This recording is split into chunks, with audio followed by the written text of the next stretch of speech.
with me. Come and fly away with me.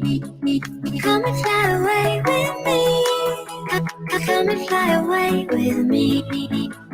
Don't you be afraid, everything will change. You and I, jumping off the edge. They say dreamers never die. So come and fly, come and fly, come and fly away with me.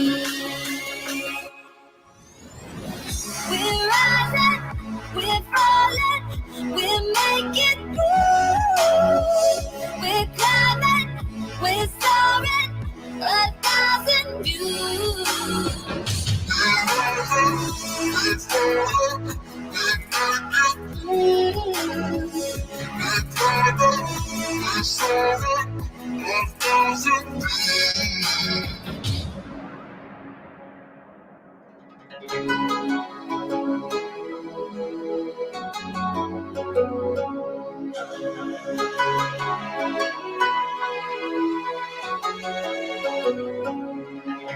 Somewhere by the Emerald Sea, where the moon and water meet.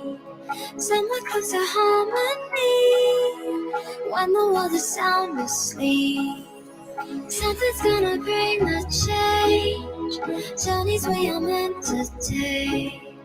Something at the edge of space, calling us to fly away. Don't you be afraid, everything will change. You and I, jumping off the edge. They say dreamers never die. So come and fly, come and fly, come and fly away with me. We're rising, we're falling, we're making moves. We're climbing, we're soaring, 1,000 views.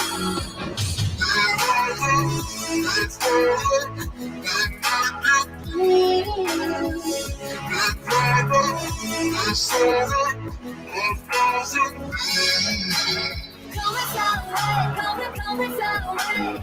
Come and fly away with me. Come and fly away, come and fly away. Come and fly away with me. Something's gonna bring the change, journeys we are meant to take.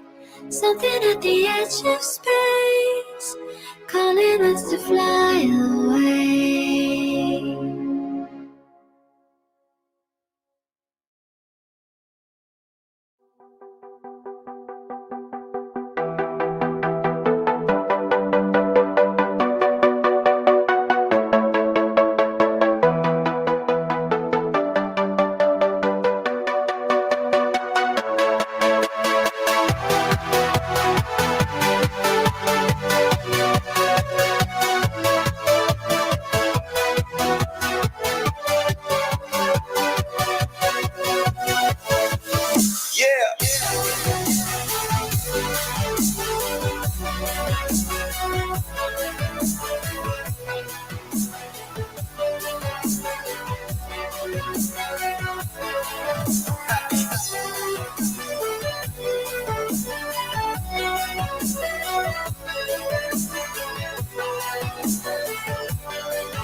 I'm walking alone, the streets are empty.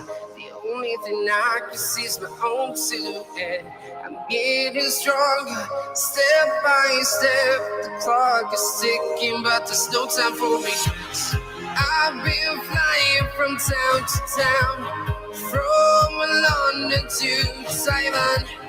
I've been all around the globe trying to protect your soul. We are heroes tonight. We will fly above the sky. We are heroes tonight. Yeah. We are heroes tonight. We will fly above the sky. We are heroes tonight.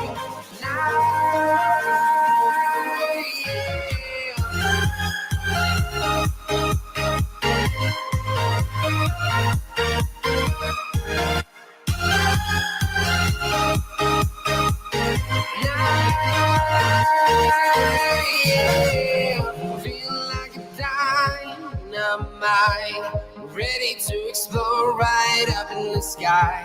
I need you to listen, I need you to hear, and don't show any fear.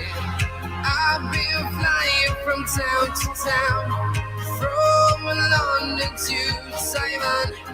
I've been all around the globe trying to protect your soul. We are heroes tonight. We will fly above the sky. We are heroes tonight. Yeah. We are heroes tonight. We will fly above the sky. We are heroes tonight.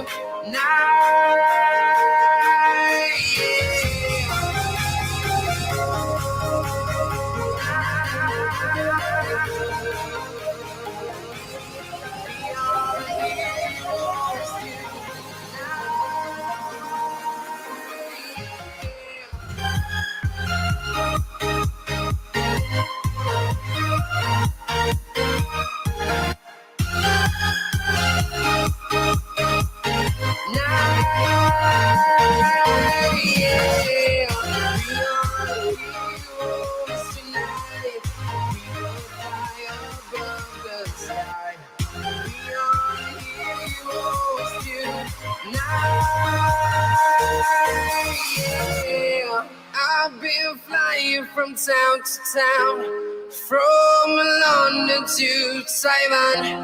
I've been all around the globe trying to protect your soul.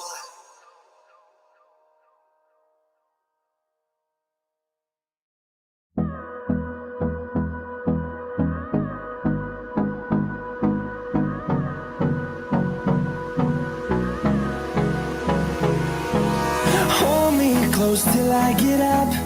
Time is barely on our side. I don't wanna waste what's left.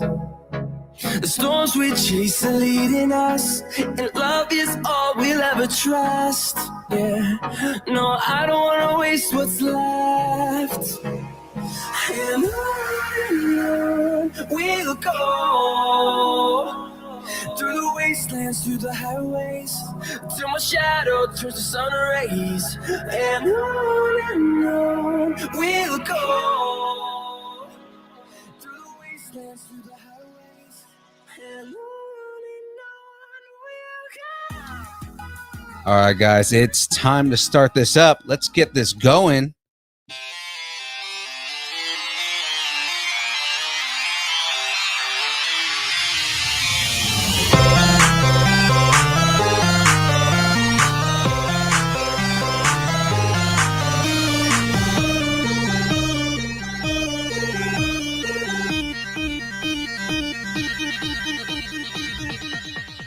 distance nerding.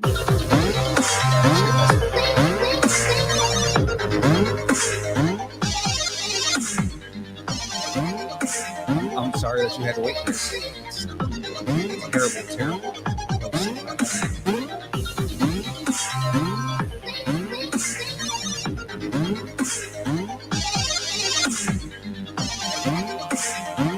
All right, guys. Welcome everybody to the Distance Nerding live stream. And James, what does it matter who's in your seat? It's technically the queen is in your seat right now. She just looked at me weird. Guys, ladies and gentlemen, she's not going to be on the show, but Jackie is in the room right now. I don't have, yeah, they do. I have terrible nails.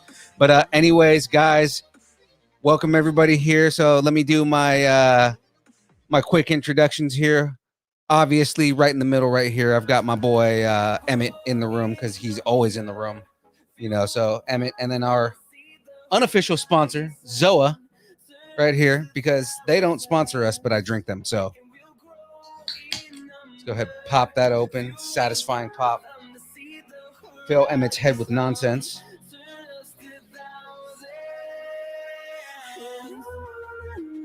Now we're ready to go here. I'm going to move this out of the way here. And guys, let's go ahead and introduce our illustrious panel here. First off, you guys love him. Nobody hates him. He can't see. It's our boy, Squints. How's it going, Squints? What's up? What's up? What up, man? She's lately been the life of our show, and she's keeping us alive when we're not able to do things. Ladies and gentlemen, it's our favorite person ever, Phoenix. Are you saying a tip to be a square? Is that what you're doing here? Yeah. Absolutely. All right. And then last person, well, not really last person, but the special guest that we have on here, promoting a whole bunch of goodness. It's our man, Dave Haworth. Let's introduce him here. Welcome here. Whoa. He's being blocked by James. Let me get rid of that. There we go. Good evening. Good evening. How's it going, Dave? Hello. I just want to say my appearance is sponsored by II Arcade, the greatest arcade cabinets in the world. Go buy one. II Arcade. You know what? Hold on. Give me a second. Let me go ahead and make a banner for that. What's the website? iiarcade.com, but it's IIR and then Cade. Is that Wonder Woman behind you? It is Wonder Woman behind me. Huge Wonder Woman. Yeah. Oh. That's awesome. Yeah, I love Wonder Woman. Me too. Definitely. She mixes well with my Spice Girls fandom. I'm very much into girl power, so. I love the story of when my grandfather discovered Wonder Woman. My mom was big with Wonder Woman when she was a kid, and I guess he sat down with her and he was like, "Who's that?"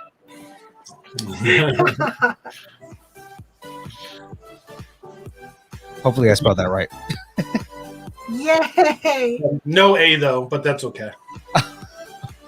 I can fix it. I can fix it. It's fixable. You guys never heard of them, huh? I have. No, I have not. Are you guys at all interested in coin-operated cabinets or home arcades where it's like stand-up arcades at all? I kind of am. I'm in this situation where I don't have enough room to put anything in my house, so it's like that's just something that I would love to have, but just wouldn't fit. Yeah, II Arcade is it's very cool, very different. It's an arcade cabinet, but you can buy games online, and the games go directly into the cabinet, and it has Wi-Fi, it has Bluetooth, it has world gameplay with other players. It's an amazing cabinet. So what? That's super cool. That's crazy. And it can load up to 500 video games in the one cabinet. So as if I didn't already waste my time on Steam. Right. Yeah. Well, and it has Steam games too. Oh no. Oh no. You just opened up a world of yeah. too much money spent. Ladies and gentlemen, if you haven't figured it out yet, this is what we're building today. We are building the Infinity Gauntlet. In fact, I think James asked if we can just snap away the world's problems afterwards. That's what I said earlier. I was like, I'll just snap away all bad vibes. Yeah. You can be like, I am Phil. I am inevitable. Yeah, I'm a mouse. What are you going to do? I own you. I mean, technically, that's not wrong. He does. True. Yeah. I am a little upset that Thor and Loki and Iron Man and Captain America are all Disney princesses now.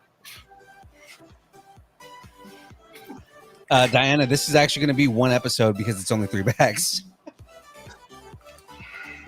So you'll be making that as the show's continues forward, huh? Yeah, so as the interview goes on and all the conversations are happening and we do the practice. You're multi-talented. I got to give you credit for that. Oh, thank you. I appreciate that. Yeah, we pretty much blank and Phil's done. So. Oh, very interesting. So to get into it, why don't you tell us a little bit about what you do, why you're here? Oh. Yeah, I'm sorry. I'm a little mesmerized by his building of that. That's pretty amazing. Well, I'm here for. I don't want to call myself promoter. I'm here for California Republic Comic Con, which is happening in Merced, California, September 18th at the Merced County Fairgrounds. Hours 10 to 5. And it's going to be a lot of fun. As everyone knows, Marina Lugiantseva, she's the boss of Colossus Girl Entertainment, and I'm just kind of the mouthpiece because I got a big mouth. So, that's kind of how we both work right here. Is this, like I'm the face and the mouth of distance nerding because I talk too much. And yeah, the big mouth seemed to get more FaceTime. But no, we have Tom Sizemore from Save It Private Ryan.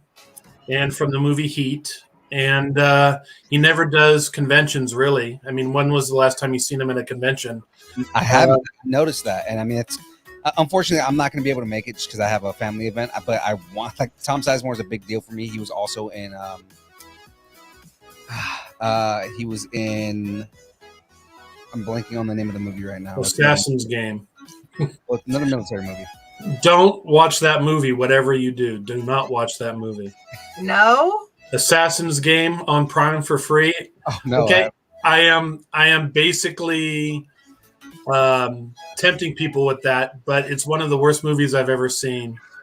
Yeah, wow. They paid Tom Sizemore $50,000 for that film, and he's only in 2 scenes. It's pretty amazing. Wow. It's a bad movie though. Yeah. So it's one of the most expensive movies ever.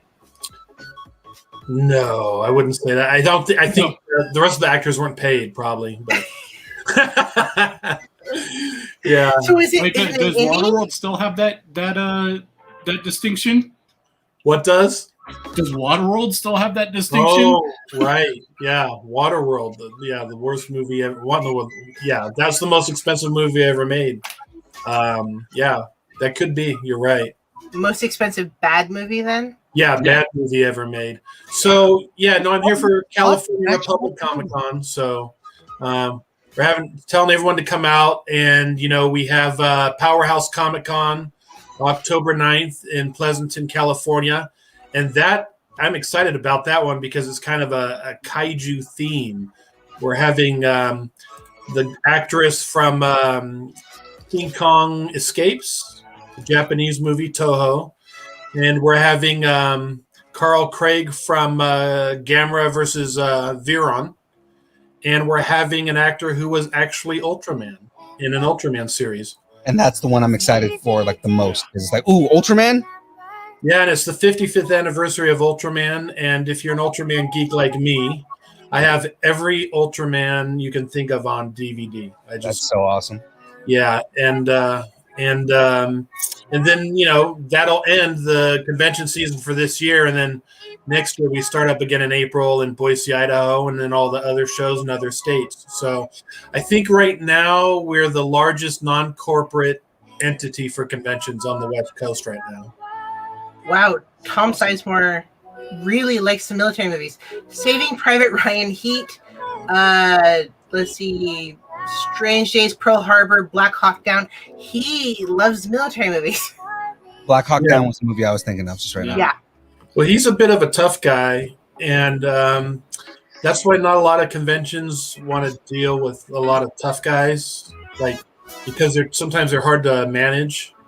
But like Lou Ferrigno, I kind of put him in line and told him what's going to happen and what's not going to happen. He said, okay. So that's how we got him. So now, I think he'll behave himself.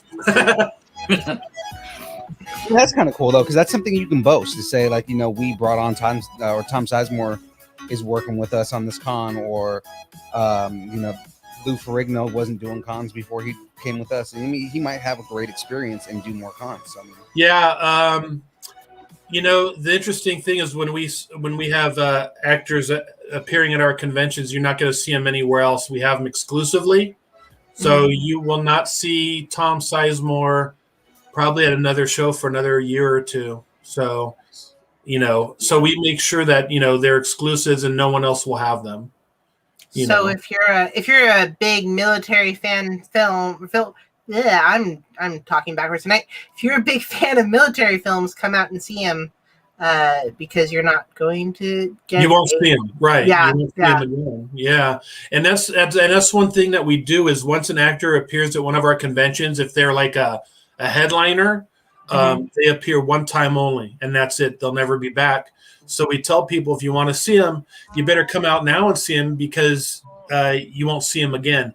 So, he's building Legos up there, and I know he has a family event, but he's got to decide, does he want to see Tom Sizemore or go to a family event? Because if he doesn't go see Tom Sizemore, he probably won't see Tom Sizemore ever again. Dang it. It's sad, isn't it? Well, I think that's a challenge there, Phil. That is a challenge. I mean, bring your priorities fell. Yeah. Distance Nerding is honored to be invited, though, and I'm honored to be chosen to come and represent them at the con. Yeah. Do you want to talk about what we talked about yesterday about what you're going to be doing, something really special? I am. I'm going to be doing the panels. I am so very excited. In fact, I've been doing a lot more reading up.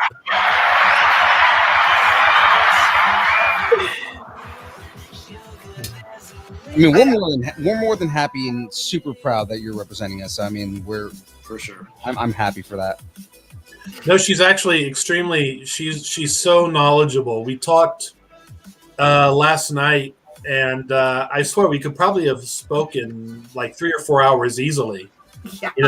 Just on Doctor Who alone. I mean, it was just crazy. Yeah. Oh, yeah. I mean, test me 50 years, over 50 years now of experience in Doctor Who. My goodness. I'm a Cradle Who fan, so yeah, and I'm sure you are too. Yeah. My the very first episode I had ever seen was in 1978 in England, because I have family in England, so I go once a year, and basically my entire life I go visit my relatives every year. And that's where I discovered 2 things: Doctor Who and Benny Hill. Oh. Yes. Yeah. Love me some Benny Hill. Yeah. Yes, he's still one of my favorite comedians. Oh. Who we got here? Oh, there's another person that just shut up. Yeah, is there a way I can put the link somewhere? Oh, hey, I know it. Yeah, I know you. How's it going? What's up, Dave? Hey, I'm doing this great interview with this great podcast. Nice. Yeah, I didn't know people could actually join in. That's pretty amazing. Yeah, when you popped it up on there, I went ahead and I just tapped it and put my name. Oh. Was that a mistake on my part? Probably. Oops. Probably. You want to talk about how great our conventions are? What's that? You want to talk about how great our conventions are? Yeah, dude, seriously, it is the best ever. So this year, I went to the Metal Art 2021 actually 2020/2021. Right. One of the best Metal Arts I've gone to. The other two were great also. This one was really great because we used in Grants Pass their fairgrounds. We made it bigger, better, and I think next year is going to be even greater. So, well, thanks for that. And while you were up on the big screen, I was eating. In fact, that's a good segue to talk about where your cons, how far your cons stretch. Right. No. it literally. Yeah. All the way from Merced all the way to Grants Pass, Oregon, and then east to Boise, Idaho. Wow. Yeah. That's a great big triangle there. Kinda, and we also do Reno, Nevada. Do you have a certain theme for the cons, or is it just kind of like a all around? Well, it kind of each event kind of takes its own theme, its own shape, really. Like for Merced, California Republic Comic Con, all the headliners they seem like tough guys. You know what I mean? Or tough girls. Like Bailing and Cesar Garcia from Fast and Furious and Tom Sizemore. You're like, man, those are tough people. Yeah. And then you have like Powerhouse Comic Con, where everyone seems to be like Toho or Kaiju related, and it just ends up happening that way. If we don't try to set up the lineups to be a certain theme, they just kind of end up that way. Kind of cool though. Yeah. Yeah, it is how it kind of works out, and yeah. So should I take that link off? Yeah, that link is that link is the one to get into the stream itself. I can send you another one. That's the that is the chat. Oh, great! Have fun, guys. Yeah, thanks for joining us, man, and thanks for giving a testimonial. Yeah. Hey, no problem. Awesome. Thanks, man. Get out of here. No, we love that guy. He's been to every Metal Art convention. Oh, He's wow. He's the first one in line. He's the first one to jump on the swag table and get all the freebies. I mean, he's there for every show. And I'm glad I'm glad people like it. I mean, who better to give a testimonial? Right. Yeah. And somebody who's actually there, right? Yeah. What kind of would you say is the theme for Oregon? I heard you say Boise in California.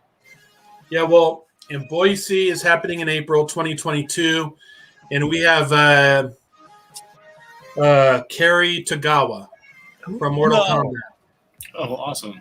Yeah. And the one thing that we like to do is we like to do these like quirky exclusives. Like for Gem State Comic Con last year, we had a Sam Jones pizza party where 25 fans can eat pizza with Sam Jones. And that year, all the other actors decided to join in. So if you spent $25 on all-you-can-eat pizza with Sam Jones, you were also eating it with all the other celebrities as well. So, boy, it was really a good bang for your buck if you're a Flash Gordon fan. And for Kerry Tagawa, he's doing a 1-hour meditation event the day before the convention, where a fan for like $25 can go and meditate with Kerry Tagawa for 1 hour.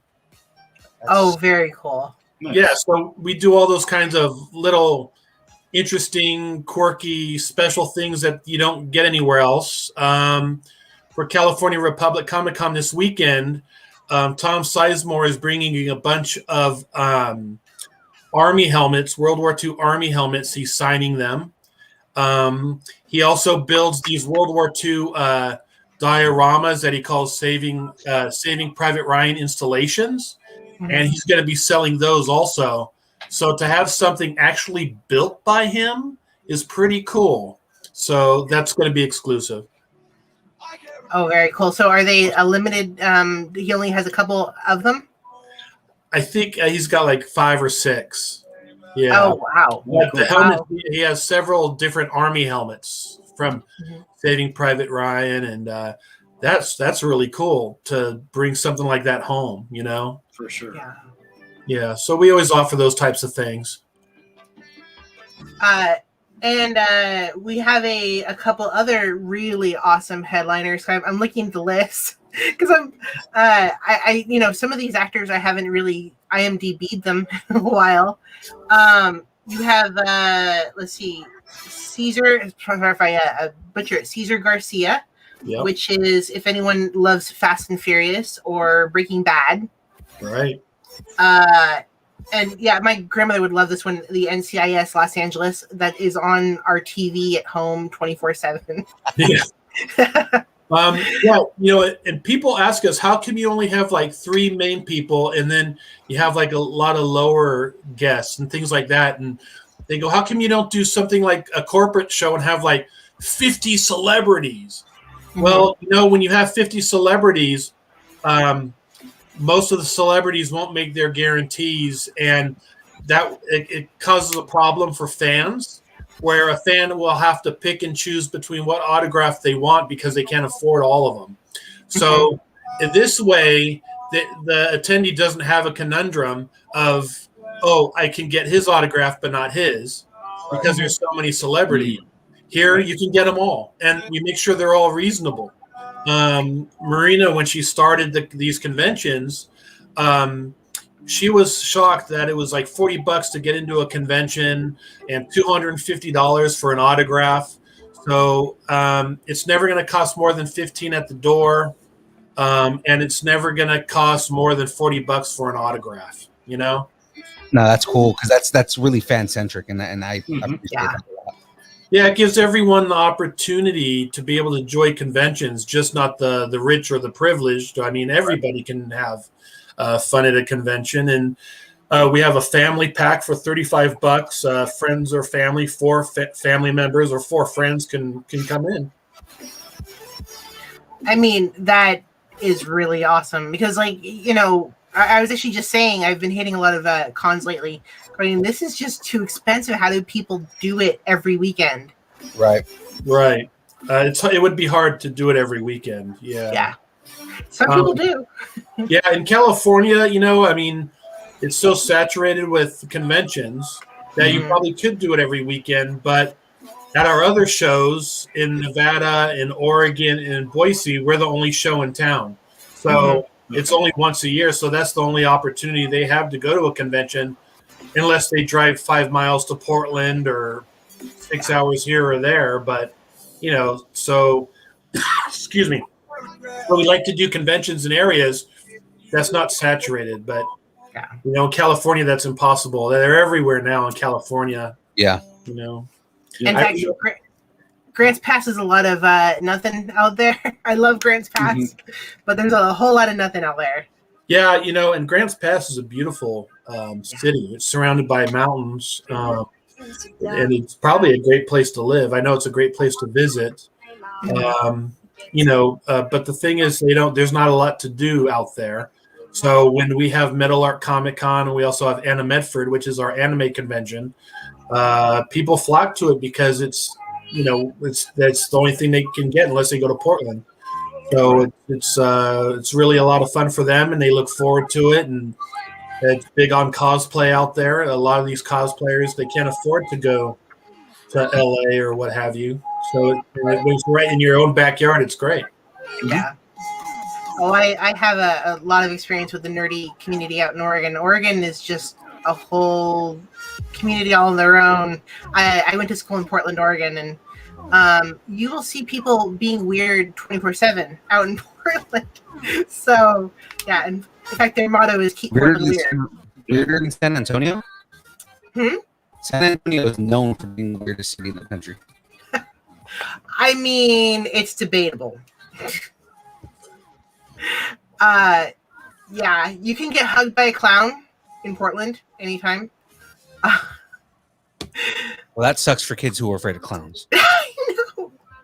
Yeah. But yeah, it's awesome what you guys are doing because you guys.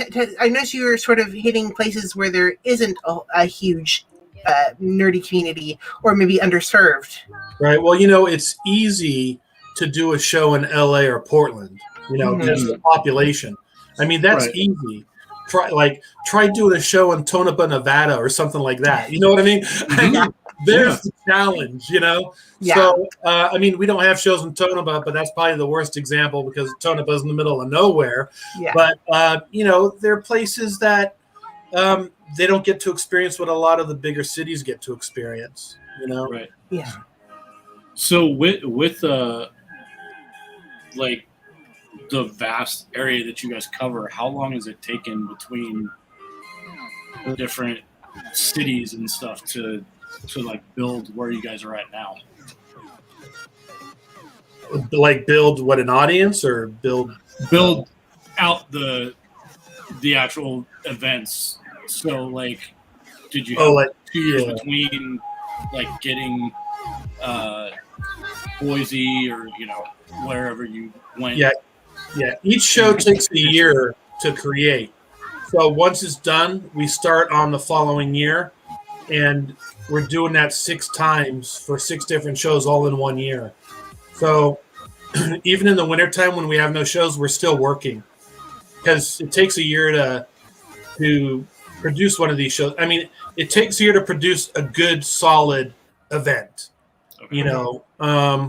I'm sure I can get a American Legion building and get a bunch of vendors and do a show in a couple of weeks. But one promoter who's been a convention runner for over 20 years has said to me, to be an official Comic-Con, you have to have at least 2 professional Marvel or DC artists, and you have to have at least 2 celebrities, and you have to have at least 65 tables to be a Comic-Con.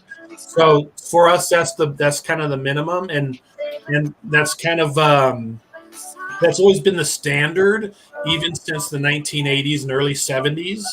Even San Diego Comic-Con, historically, when they started in the 60s, that's kind of at the level they started for a long time. So, yeah.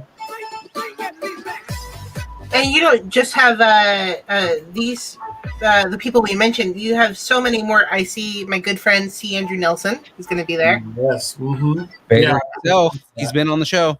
Yeah. Yeah, I'm really looking forward to his appearance. I've known him for a long time because I used to be a special guest at a lot of conventions. So, we used to talk that way. And he would always say, how come you don't invite me to your conventions? And I say, let's just be honest. I mean, you just do a lot of shows in the area, and we kind of like exclusivity. Him to come to Oregon or Idaho or Nevada, that's a different ballgame because he's never been there. So I'm looking forward to bringing him up to those areas next year. But for this year, I said, you know what? Just come on over. Let's have a good time. And so I'm glad he's coming finally after all these years. I love that guy so much. Mm-hmm. I know. Yeah. No, he's really good, and he's always a fan favorite of any convention he appears, and he's a California staple, that's for sure. Oh yeah. Definitely. I mean, he's in the Bay Area, and Lucas is a huge part of the touristy part of the Bay Area. I think even though it's super active over there, I think Lucas is a big part, as well as some of the tech companies. So I mean, he's grown within the Lucas family. So I think he's a big part of that, especially since now all that stuff is starting to get connected with I see I don't know where I was going with that, but anyway, and then there's Patricia Summerland. Right, she's an interesting story, actually. She's number one. She's a cancer survivor, so we got to salute her for that. Awesome. Beating cancer is not an easy task. Yeah. She was an original Glow girl from the Glow TV show from the 80s. And recently, Netflix had made a show about that show. Right. It's a show about a show called Glow. And she kind of became, the Glow Girls became popular again through that show. And she's been doing, a lot of events, and we're happy to have her. And it was kind of like WWE wrestling, but it was all female wrestling, and it was for something the guys to watch at 2:00 in the morning, type of thing. It's real campy, a little wild and crazy, but it worked in the time period, and that's basically what she did. And she's been in a lot of other stuff as well, but she's mostly known for Glow. She has a comic book, and she'll be signing the comic books at California Republic Comic-Con next weekend. And no, it's always great. Merced is interesting. It always gets amazing caliber of actors. Like this year, Tom Sizemore. The last event was Eric Roberts. I mean, he's been nominated for an Oscar twice. We got the lead guy from 2001: A Space Odyssey the year before that. And then before that, we had Gil Gerard and Felix Silla. So it's just interesting that this town in the middle of Central Valley, California, is getting these really good top-notch actors. You know what I mean? Mm-hmm. Yeah. I mean, Tom Sizemore, he's not going to San Diego Comic-Con or New York City Comic-Con. He's in Merced. You know what I mean? But that's quirky. I mean, he's kind of that quirky kind of guy, and that's kind of like how his attitude is. It's very free flowing. You know what I mean? It's very it's expect the unexpected with him. So what really got? How did this con get started? Because you guys have such a reach, and you're a little bit different than all the other Comic Cons. First of all, Marina Lukyantsova started it just because she wanted to see affordable conventions. But it was funny because she put $250 down on a building in Campbell, California, for 1 hour of building space, because it was $250 an hour to rent out a space at the building out there. So what she did was she took the $250. Signed a contract for 1 hour of space between 12 and 1 p.m. And what that did was, no one else is going to rent it for the day because you got this 1 hour of rented space between 12 and 1. So what she started doing is saving money and building up kind of a war chest to buy the rest of the day out. For 7 hours, whatever it was, 8 hours. So now she had the whole 8 hours, and then she started getting in vendors and celebrities, and that's kind of just how it started. Really, it started out with $250 in her back pocket, and now she has 6 shows in 4 states. Wow, that's genius. Yeah, it's amazing. You hear those stories about how people come to America from, I don't know, let's say Chad or Zimbabwe, and they come with $1 in their back pocket, and they end up being a huge success or a Hollywood movie star or something. I don't know. It's kind of like that kind of story, but in the convention world, because she just put down, a couple $100, and right. It just kind of exploded after that. That's so cool. Yeah, no, absolutely. Cool. It's a feel good story. It really is. Yeah, that is such a cool story. Yeah. So, and she loves it, and she enjoys doing it. She handles more with the vendors and exhibitors, so she knows them really well. I only handle the guests. So when I'm at one of the conventions, the vendors or exhibitors, they have no idea who I am because they know her, but they don't know me. And like a lot of the guests don't know Marina, but they know me. So it's like she has her department, I have my department, and then we have a volunteer department. We have Lynn Walker, who handles all our volunteers. So, we have, it's interesting that, you have conventions or you have like booking agents who open up their own brick and mortar like storefronts for their businesses. I'm like, why would you spend $2,000 a month when you could just work from home? You know what I mean? Yeah. So everyone who works for us, they all work from home, and we all do it for the love of conventions, really. I mean, that's the most noble of all, right? Right. Well, someone asked me, because last month in Oregon, we had to drive 11 hours through Christmas Valley, Oregon. If you've never heard of Christmas Valley, Oregon, look it up. There's one city there called Wagoneer, population 3. It's one of the most desolate places in the country. So we have to drive through there. We had to drive around a fire line because there was fires between us and our venue. And then when we get to our venue, we had to deal with the COVID stuff and then smoke all over Grants Pass because there's fire all around the city, a forest fire. Oh, wow. And we're going through all this, and someone says to me, "Why do you do all this and risking your life to go through fire lines for conventions?" I said, "Because you want to know something?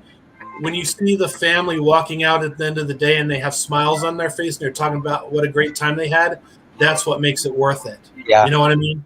That's what makes all the drama of doing what you do worth it.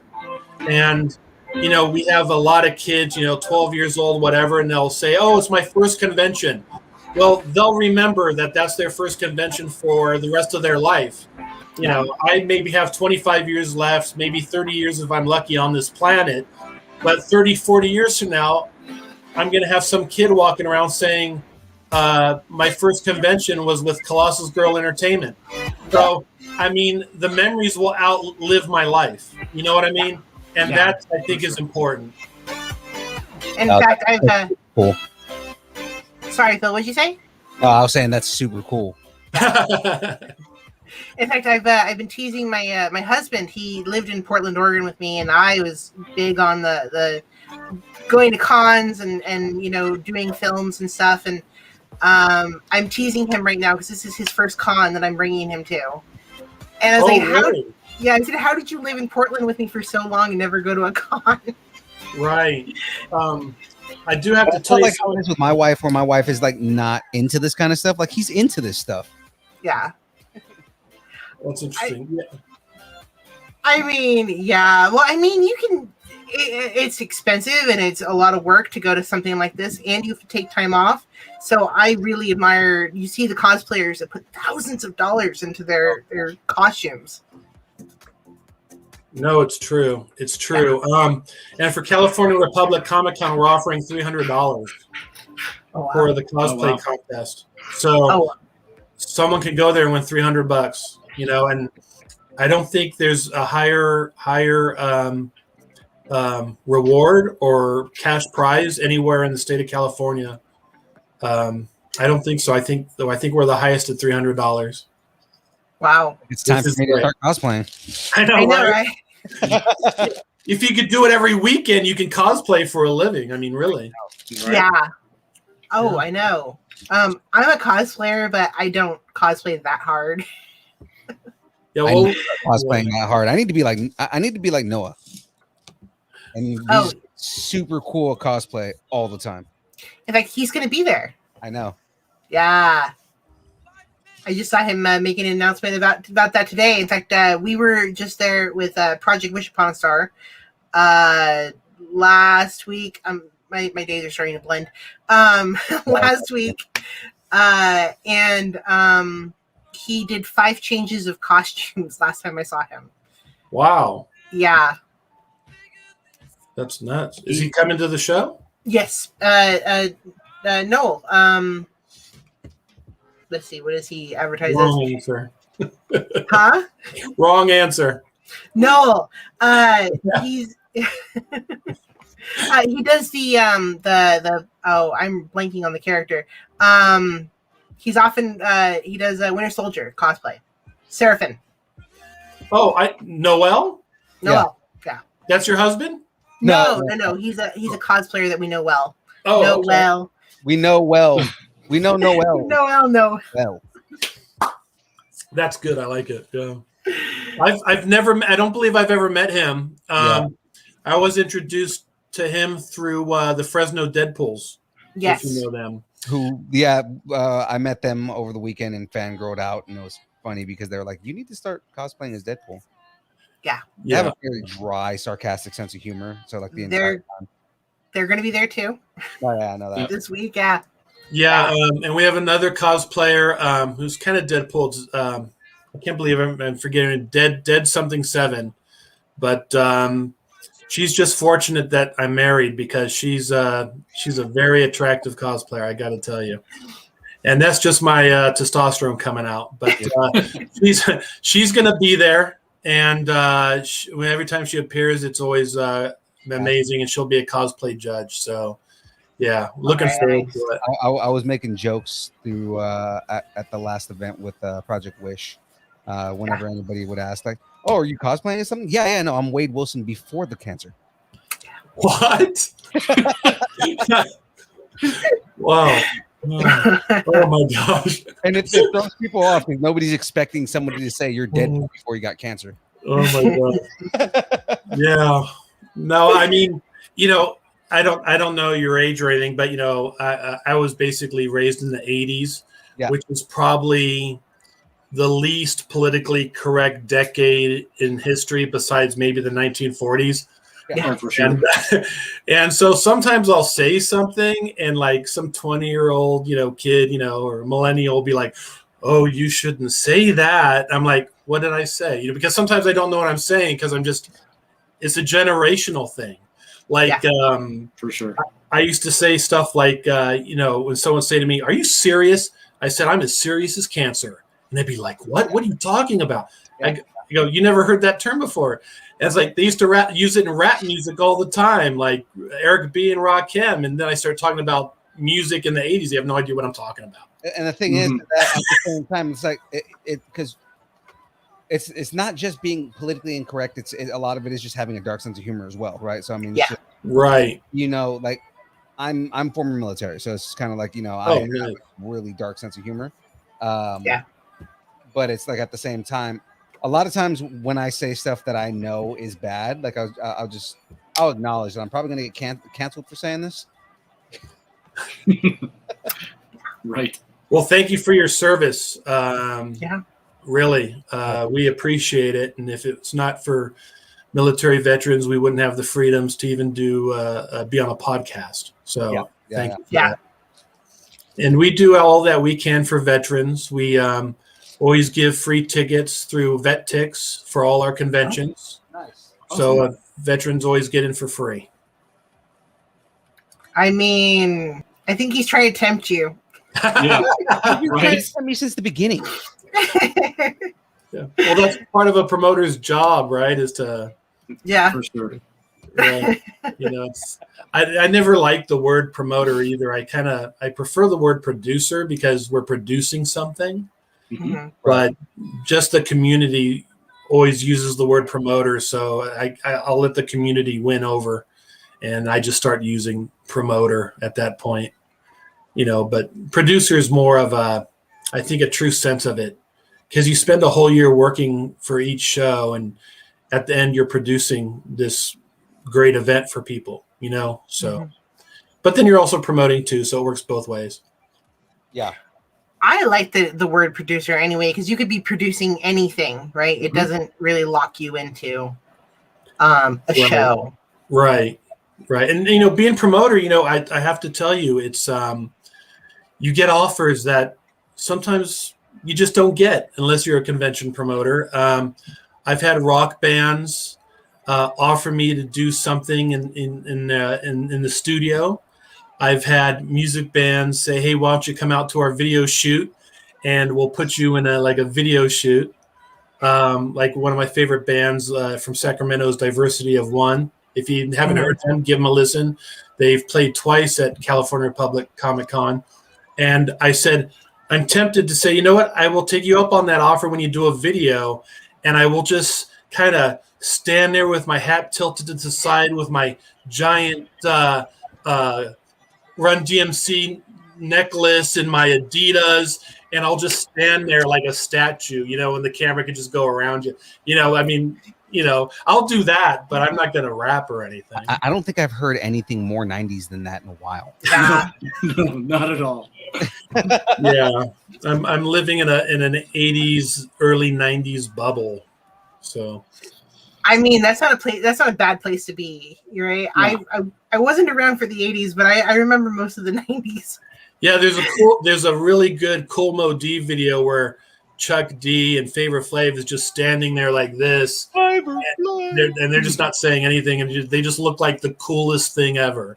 You know what I mean? Mm-hmm. So, I mean, but as cool as you can look with the giant clock on your chest. But I mean, yeah. He's the only guy who can pull off being cool with a giant clock. He really is. Like, yeah. You know, I think there's nothing that can make you feel older as when you explain what something 20 years ago was like. Oh, yeah. Like, right. Yeah. Definitely. Or I can't feel any older when people tell you, like, oh, that was 30 years ago. The 90s was 30 years ago? Oh, to me, it was like yesterday. Exactly. Right? Well, and it's always funny to me when you see like young kids walking around with a Ramones shirt on, and you're like, wait, and they don't know anything about the Ramones. Yeah, you're like, you weren't even a thought when they were around. Did you steal it from your dad's closet? Oh, and I mean, like, I don't know if I took offense to this or if it was just upsetting.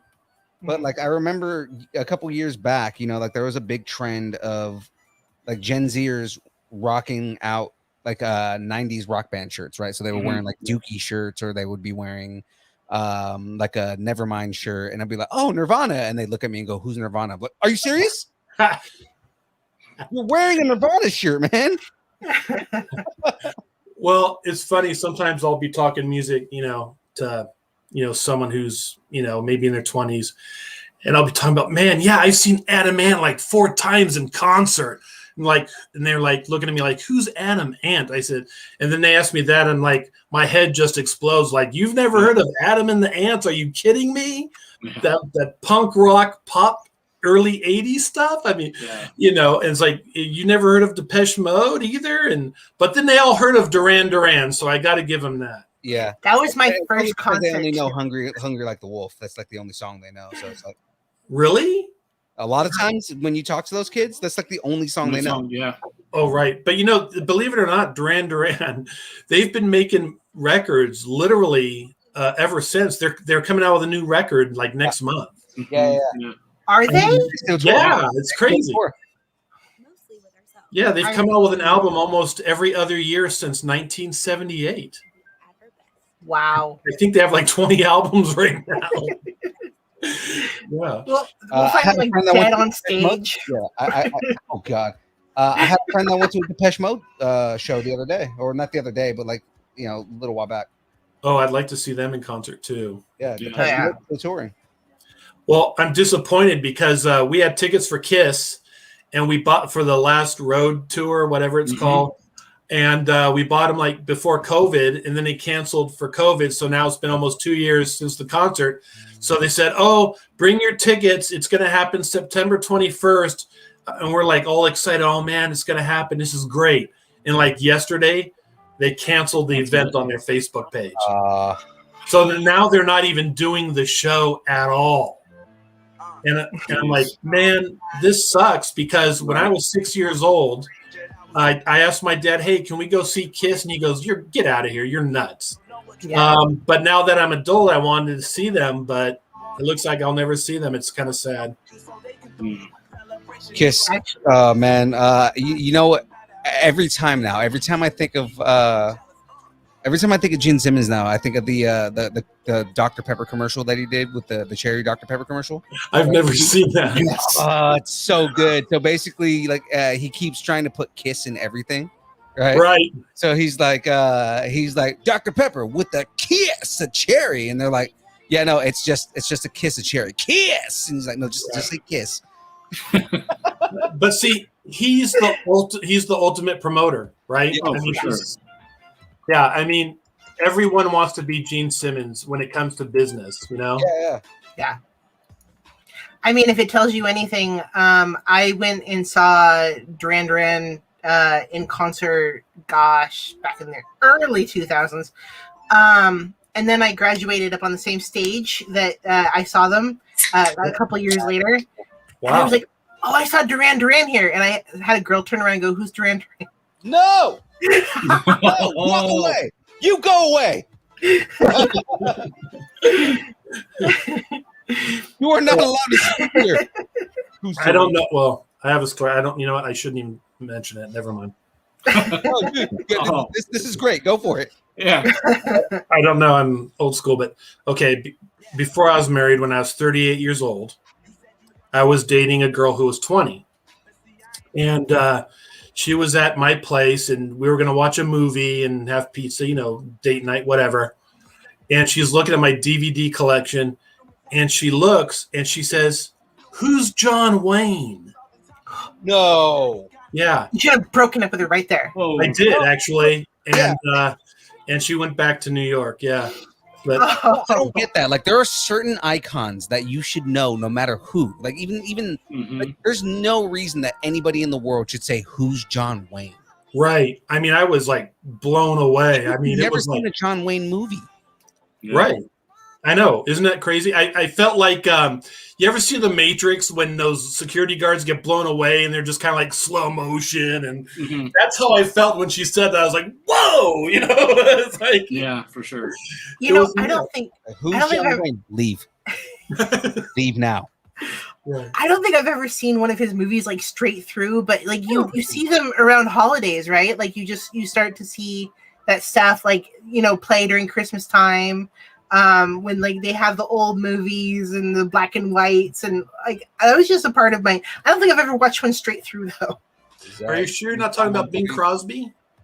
I mean, well, those two, like, I would love to see Bing Crosby be John Wayne. That would be hilarious, though. that would be cool. That would be. And it's just like, yeah. Is that you, John Wayne? Yeah, because John Wayne is the toughest, and Bing Crosby is so not the toughest. You know what I mean? Yeah. That's funny.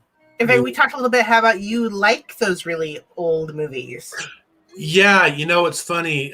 We were talking last night, and I said I had mentioned the last movie I'd seen that's recent was Black Widow, but I was saying that most of my movies are 1940s, 1950s. I'm into film noir. I was raised. My dad, who had passed away just last May, he was a dress designer in Hollywood. He was a good friend of Jane Mansfield. He used to swim at her pool all the time in his early 20s. I mean, they were really good friends. So I was raised in old Hollywood my entire life. We always had Marx Brother posters up on the walls and things like this. And, we always went to the old movie theaters that were still showing old movies, Yeah. And so I was raised with that stuff, and I just prefer old movies. I very rarely watch any new television shows. I very rarely watch any new movies. Before COVID, the last movie I had seen in theaters was the original King Kong by Fathom Events on the big screen. Oh, nice. And that was amazing. To see that movie on the big screen is incredible. And I've seen like 10 Commandments. Have you ever seen 10 Commandments on the big screen with Charlton Heston? That blows away Star Wars. I'm sorry. If you see that on the big screen, Star Wars is like my all-time favorite sci-fi. And after I had seen 10 Commandments on the big screen, I said, you know what? I think 10 Commandments is better than Star Wars. It was huge. Just to see all that in a massive scale is great. What's funny is I just used on our regular podcast, I used a soundbite of I'm trying to remember his name right now. He played Ramses. Yul Brynner. Yul Brynner. I used a Yul Brynner quote. Oh, and what's his quote? It was I just remember because I had to like actually watch that scene and then cut it. Oh, let it be written, let it be done. I think that's what it was. That's what I used. Yeah, was right. So let it be written. Let it be done. Right. Yeah, Okay, that's a good line. So with that, one of the things that we do on the live stream is we do a bracket. I was warned. Yes. And so this week's bracket is TV theme songs. We're going from classics to the 2000s and today. Oh, wow. Yeah, I think you'll enjoy this, man. We did this specifically so that you would get in on this. So was it kind of like because I've been part of like games where they'll play like 5 seconds of a TV theme song and you have to try to guess it. Have you ever done one of those? I have done one of those. That's not what we're doing here. We might get shut off if we do that. We've had some DRM takedowns just for music alone. So I mean, it's not hard to Google though, or YouTube, because many of these are like the old sitcoms and stuff. So I mean, I think there's only like 2 shows that I haven't ever seen on that bracket. I went through the bracket. I've seen everything on there. So I mean, bring it on. Okay. Alrighty. So first one, starting with the classics, we've got Mary Tyler Moore Show versus the Addams Family. Ooh. Addams Family.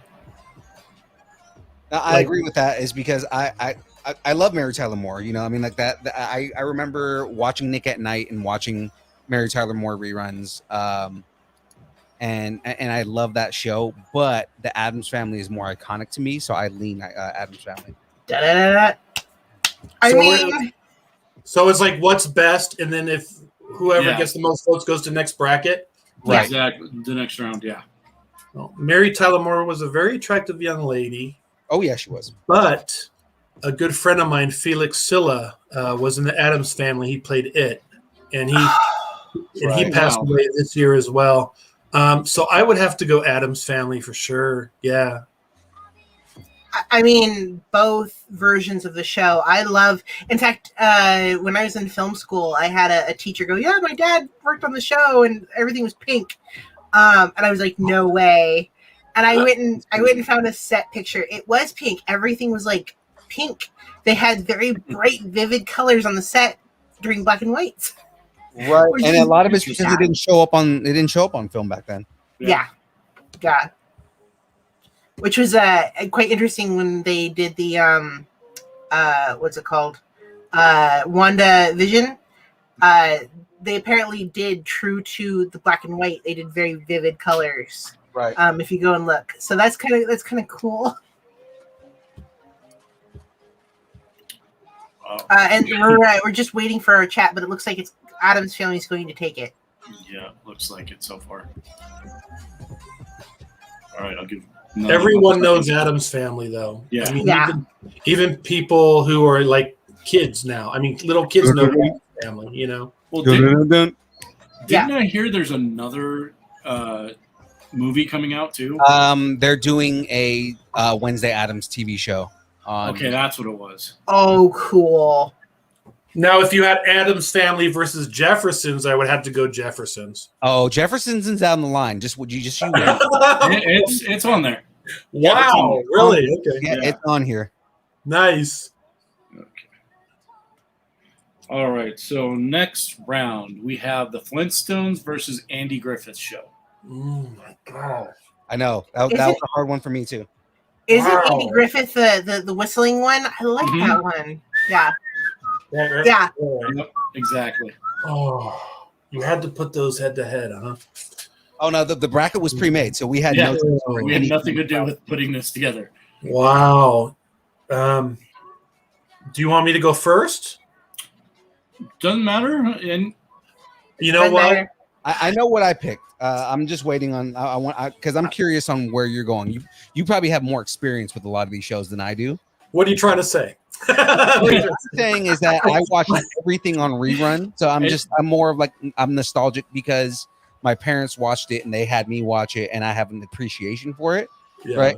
Some of the stuff in the '80s you may have been actually able to watch in syndications. I mean, like, I was born after Star Trek original series, but before Buck Rogers. So okay. I'm the season one. Which Star Trek? The original, the live stream. So what was it? TOS. Come on, man. I was gonna say you can't just say, "Oh yeah, I was born after Star Trek." Like there's still Star Trek shows going on today. Yeah. Technically, everyone was born after Star Trek. Right. True. I will pick Andy Griffith because it's the most iconic. Yeah. Yeah, I agree. I'll give you that. It is the most iconic because I mean it's one of those things, and there's another show down the line that'll be like this, but it's one of those things where even if you've never seen an episode of the Andy Griffith Show, you know that sound. Yeah. right. Yeah. And Ron Howard. Yes. Ron Howard, right? Ron Howard was on that show. Funny thing, my dad went to high school with him. Oh. At Burbank High School. Howard? That's awesome. Burbank, huh? Mm-hmm. How did your dad not end up in movies? Well, my family's involved in the entertainment industry. Oh, okay. So, Gotcha. so they were. Okay. My dad went military. So, gotcha. Because most everyone in Burbank, I mean, they're involved in film in some way. It seems, yeah, for sure. It seems that way. Yeah. I like Flintstones on this, so I'm just throwing that out there. All right. Phil, did you have your vote yet, or that's what I said? I went Flintstones on this. Oh, Flintstones, really? Yeah. What did you say? I mean, the argument is completely sound, right? The Andy Griffith Show, the theme is completely iconic, but the Flintstones, I guess I'm biased because I was a Hanna-Barbera kid too. So I mean, like I automatically perk up anytime I hear anything Hanna-Barbera. But you know the real Flintstone debate, right? You know what the real debate is about the Flintstones, right? That it was in the future? No. Who is hotter, Wilma or Betty? Oh, Betty, for sure. Betty. Yeah. I have a thing for dark-haired women, so but I mean, like Betty was definitely hotter between the two, to me at least. I would have to agree with you. The merits of which cartoon character is hotter. Right. Alrighty, so it looks like Andy Griffith took this one. Andy Griffith ticket? Yep. Yeah. And again, I'm not upset with that. Like, there's in no way am I upset with Andy Griffith winning that. They're both extremely iconic. Like, I can sing both of them. Right. Is it okay if I eat my Mexican food while I'm here? I am not upset. Go ahead and eat. I mean, the only thing is, do you have tacos? Yeah. Yes, I do have amazing chicken tacos by Los Betos Mexican restaurant that's open 24/7. Then by all means, please enjoy those tacos. Our show, there is a long-running joke about tacos on our show. So. Oh, really? Yeah. Yeah. And Deadpool.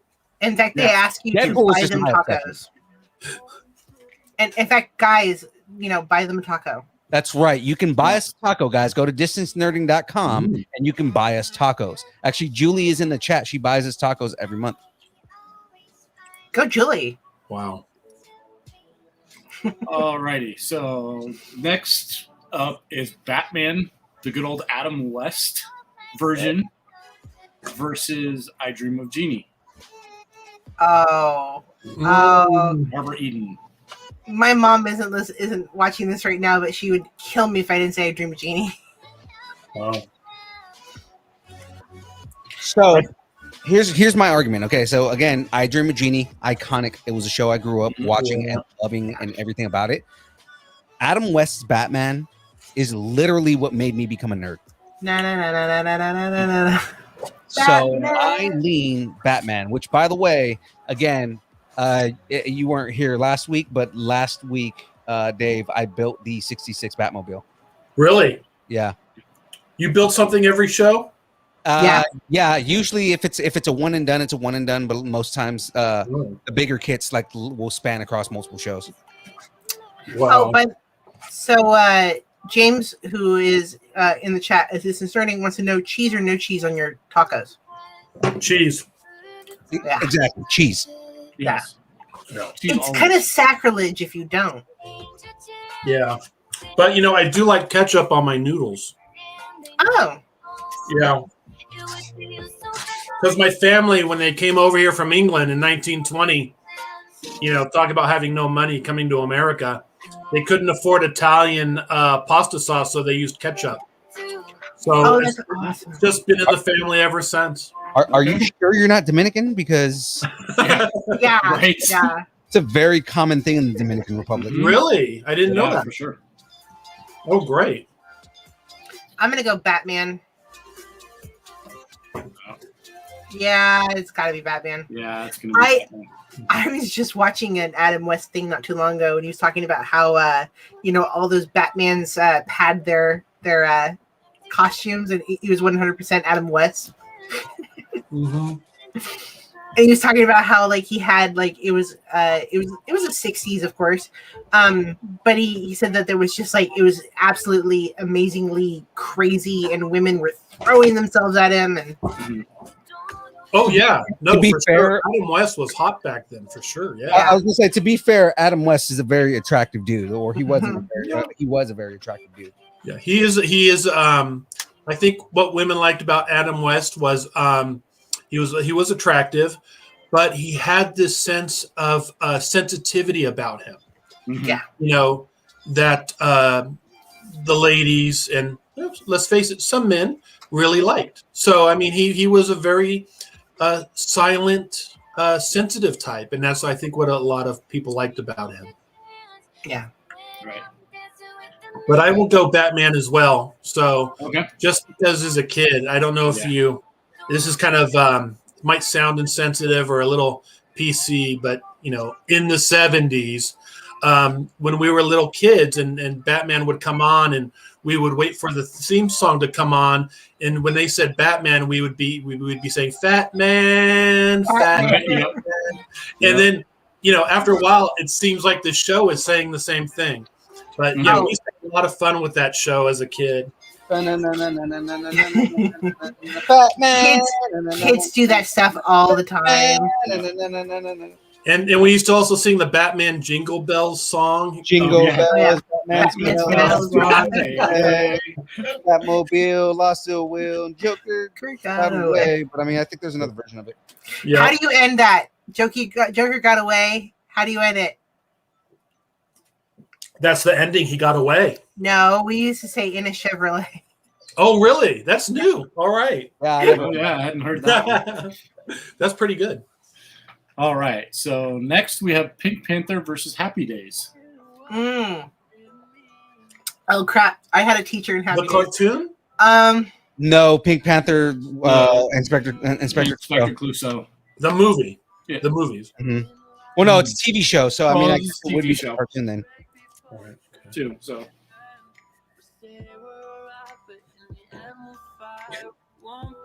You can probably change the IRK to Campbell to California Republic Comic Con.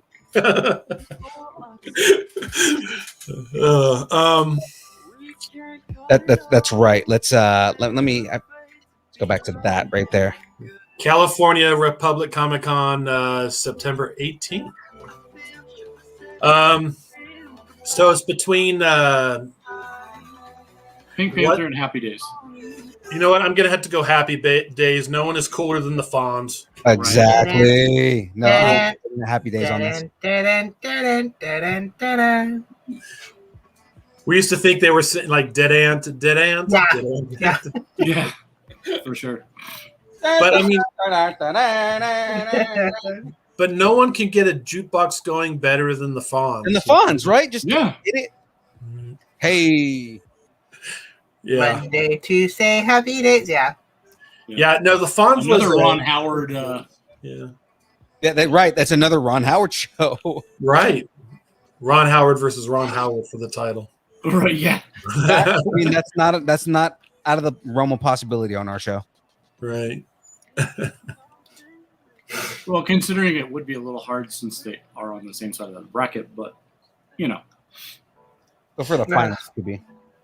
The Happy Days was a big influence kind of on my life a little bit. When my parents were married, before they divorced when I was 6.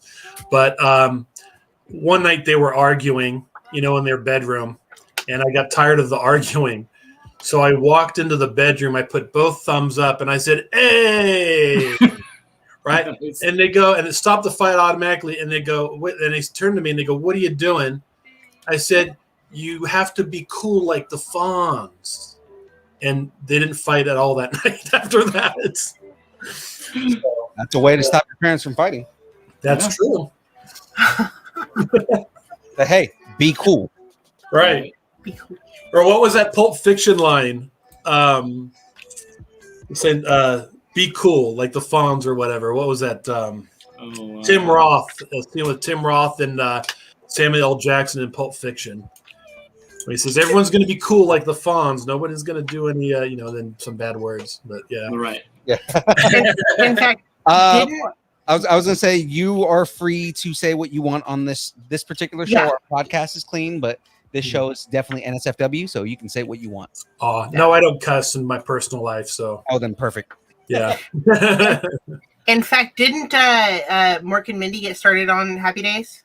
Actually, Mork and Mindy was a Happy Days spinoff. Yeah. And Laverne and Shirley. I was going to say Laverne and Shirley was also a Happy Days spinoff. And they were all successful. That's one of my teachers was on Laverne and Shirley, Shirley Lipkin. Oh, really? Yeah. I learned I learned. Huh? Yeah, let me tell you what's going on here. Yeah. Now the question is, Happy Days had spin-offs, but was there spin-offs of the spin-offs? Well, there was Joni Loves Chachi. Joni Loves Chachi, yeah. Oh, yeah. Well, that was a very successful show for sure. Yeah.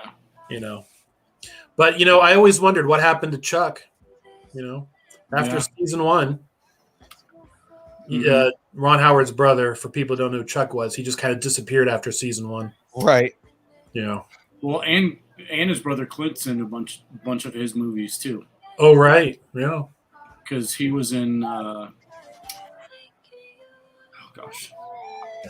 couple different films, and now I'm blanking on which ones they were. But Happy Days not only was a great show, but it pop culture wise, it kind of changed America in many ways. I mean, the term "jump the shark" came from Happy Days. Right. Yeah.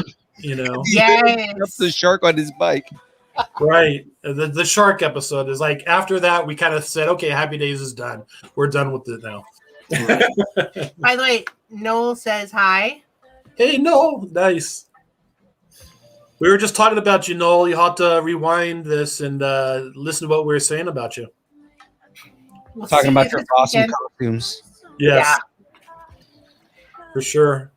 All right, so going down the bracket, we're switching to 80s right now. Ooh. Yay. First one is Cheers versus Thundercats. Cheers. It's easy for me. Thundercats. I go Thunder. Really? Thundercats. Thundercats. Ho! I was not a big Cheers fan, but I really when I was a kid, I had a crush on the blonde girl. I forget her name. The character Ted Danson was dating in the show. Oh, Yeah. And she did, I think, a movie with Tom Hanks. I forget her name. You want to talk about crossovers Shelley too? Long. Yeah, there he is. Yeah. Shelley Long. We're talking about crossovers too. The spinoff was Frasier later. I love when the old shows. Yeah. Well, wasn't Frasier more successful than Cheers in many ways, though? And he's coming back again, I think, with another Frasier. Is he? Yeah, it's in the works. What year is it? I'm not sure, but I would probably do like an Old Man Wolverine thing and call it Old Man Frasier. You know what I mean? Yeah. Old Man Logan. I mean, the guy that played the dad is gone now. I wonder. Yeah. I wonder how that's gonna go. Yeah. Well. Yeah. It's definitely a lot older. Yeah. For sure. Oh yes, some of the '90s shows are getting rebooted lately, and I'm like, really, guys? Come on. Like. I'm still waiting for the Buck Rogers reboot, man. That needs to happen. They need to do that. Yeah. What did you say, Phoenix? I watched. Oh, I was just saying the '90s shows are getting rebooted. I watched Fuller House until they canceled it again. Yeah, because of the whole educational scandal. Yeah. Oh. Yeah. Is that why they canceled it? Yeah. Mm-hmm. Okay. I never seen it, but I heard it wasn't very good. Aunt Becky got It's caught. very campy. It's Full Housewives. Anyway. I felt like there was a lot of fan service. Like tying up stuff that they should have tied up before. Yeah. You know what I love about this podcast, and just let me say this right now. You guys talk about everything pop culture. You know how many podcasts I'm on, and all they'll talk about is Marvel MCU? Oh yeah, no, we You know talk what I about mean? Yeah, we talk about everything. Oh, it's great. Yeah. It's great. Alrighty, so it looks like cheers to You can't call yourself a pop culture podcast if you're not talking about like actual pop culture. Right. I know. Yeah. Right. All right. Next up, we have Inspector Gadget versus Facts of Life. Inspector Gadget. Again, I love Facts of Life. Okay, I'm just throwing this out there. Without Facts of Life, there would be no Marty McFly. Just throw that out there. I know you had a crush on Blair. I know that. Absolutely, everybody had a crush on Blair. But I mean, Inspector Gadget again is another one of those shows that spoke to my childhood.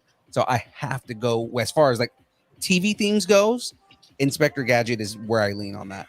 When I got my first cell phone back in the 90s, that was my first ringtone. Inspector Gadget.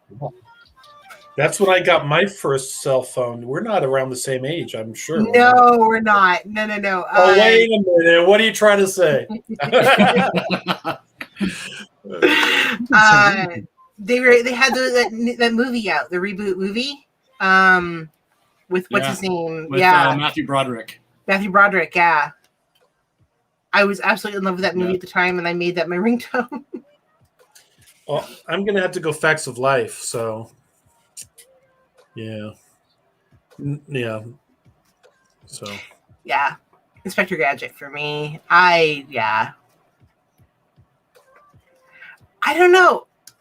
Yeah, Tyler, they are doing a Wonder Years reboot. What? Wow, I hadn't heard that one either. Black protagonist. Really? Yep. They're redoing the entire show, so it's not meant to be like the same characters and everything. Like where like a lot of times reboots are going to be like, oh, they're rehashing the same characters. Mm-hmm. It's basically the same idea, but with a different character all completely. So it's just basically like just retelling, like it's this kid telling his like childhood story kind of thing. Oh, like every 90s show that was out there. Yeah. What was another one? There was another one out there that he was telling. Wonder Years, Winnie Cooper was another one of my crushes. Yeah. Well. Wasn't Malcolm in the Middle also telling a story about his childhood? Kind of. Yeah. Sort of. I'm getting a feeling we can probably have a whole podcast just on crushes. Oh yeah. Mm-hmm. I do this all the time. Yeah. My first crush, I have to tell you, was Jennifer Agutter. You know what movie she was in? Logan's Run.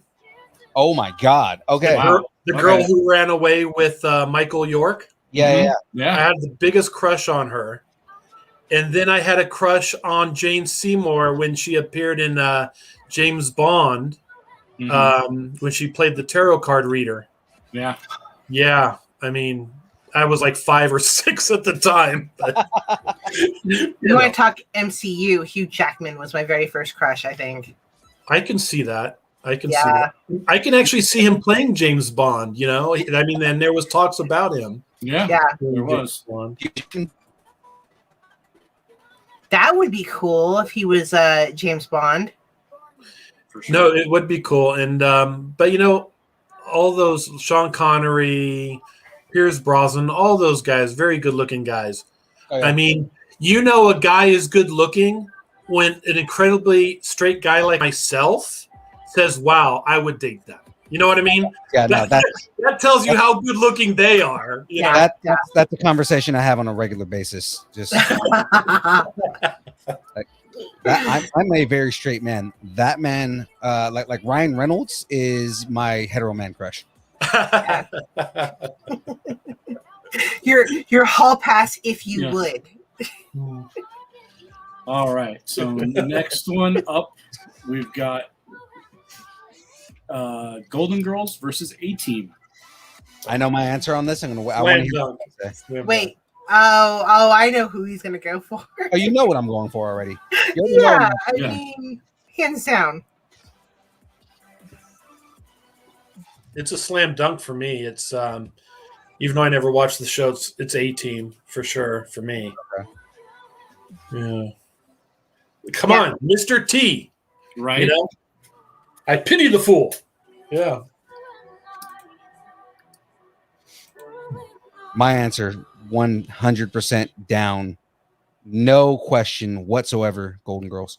Golden Girls. I've never seen an episode of either show. Can you believe that? Golden Girls is like my default when I go to sleep show. Really? Yeah. I used to have a really old, creepy apartment, and I'd play Golden Girls. I would love to see pictures of this creepy apartment. You have the images in my head. Oh, it was. Mariah, you are the best person ever. She said she's literally watching Golden Girls right now. Oh. This was I think it was a 90-year-old building, and it was all dark wood and wood floors and everything, and it had bay windows, and it went up to like the 6th floor. Incredibly creepy and dark, and it had old wiring, and I was terrified. I loved that stupid building, but it was in Portland, Oregon, and it was attached to this old the Shanghai tunnels, which are these tunnels that they used to kidnap people and take them out, and they would go on ships and bye-bye, but they did really horrific things in the basement, what became the basement, but it was the tunnel before. So it always kind of gave me the creeps, like I was being watched or something. Sounds like a great time. How many demons did you summon in that place? I'm pretty sure a lot of them. All right, so Golden Girls took that one. Yes. All right, so we have the Jeffersons versus Teenage Mutant Ninja Turtles. Man, these are all good. I'm gonna have to go with Jeffersons for me. Moving on up, one of the greatest lines ever. Moving on up. In a show. It's another show that came from, if we're going to talk politically incorrect shows. Yeah, for sure. But that show was very intentionally politically incorrect, though, because the whole point was to make Carol look like he was dumb. Mm-hmm. Right. No, him and Archie Bunker and Mr. Jefferson, when they got together, boy, that was the best TV ever. Mm-hmm. Yeah. Oh, they used to do that for sweepstakes. Get all those characters together, and yeah, I love those shows. Okay, so I have to say, because of my upbringing and who I was around, I'm going to go to TMNT. I actually trained with Ernie Reyes Jr. Nice. Oh, really? Yeah. I better watch out for you. I 100% go Turtles. My security blanket as a kid was a plush Donatello. And I heard they're doing I think it's supposed to be on Netflix, that they're doing a Usagi Yojimbo cartoon. I didn't hear about that one, but I'm gonna have to check it out. What song is that? It is called. Let me see if it actually has it on here, because I just have a playlist on.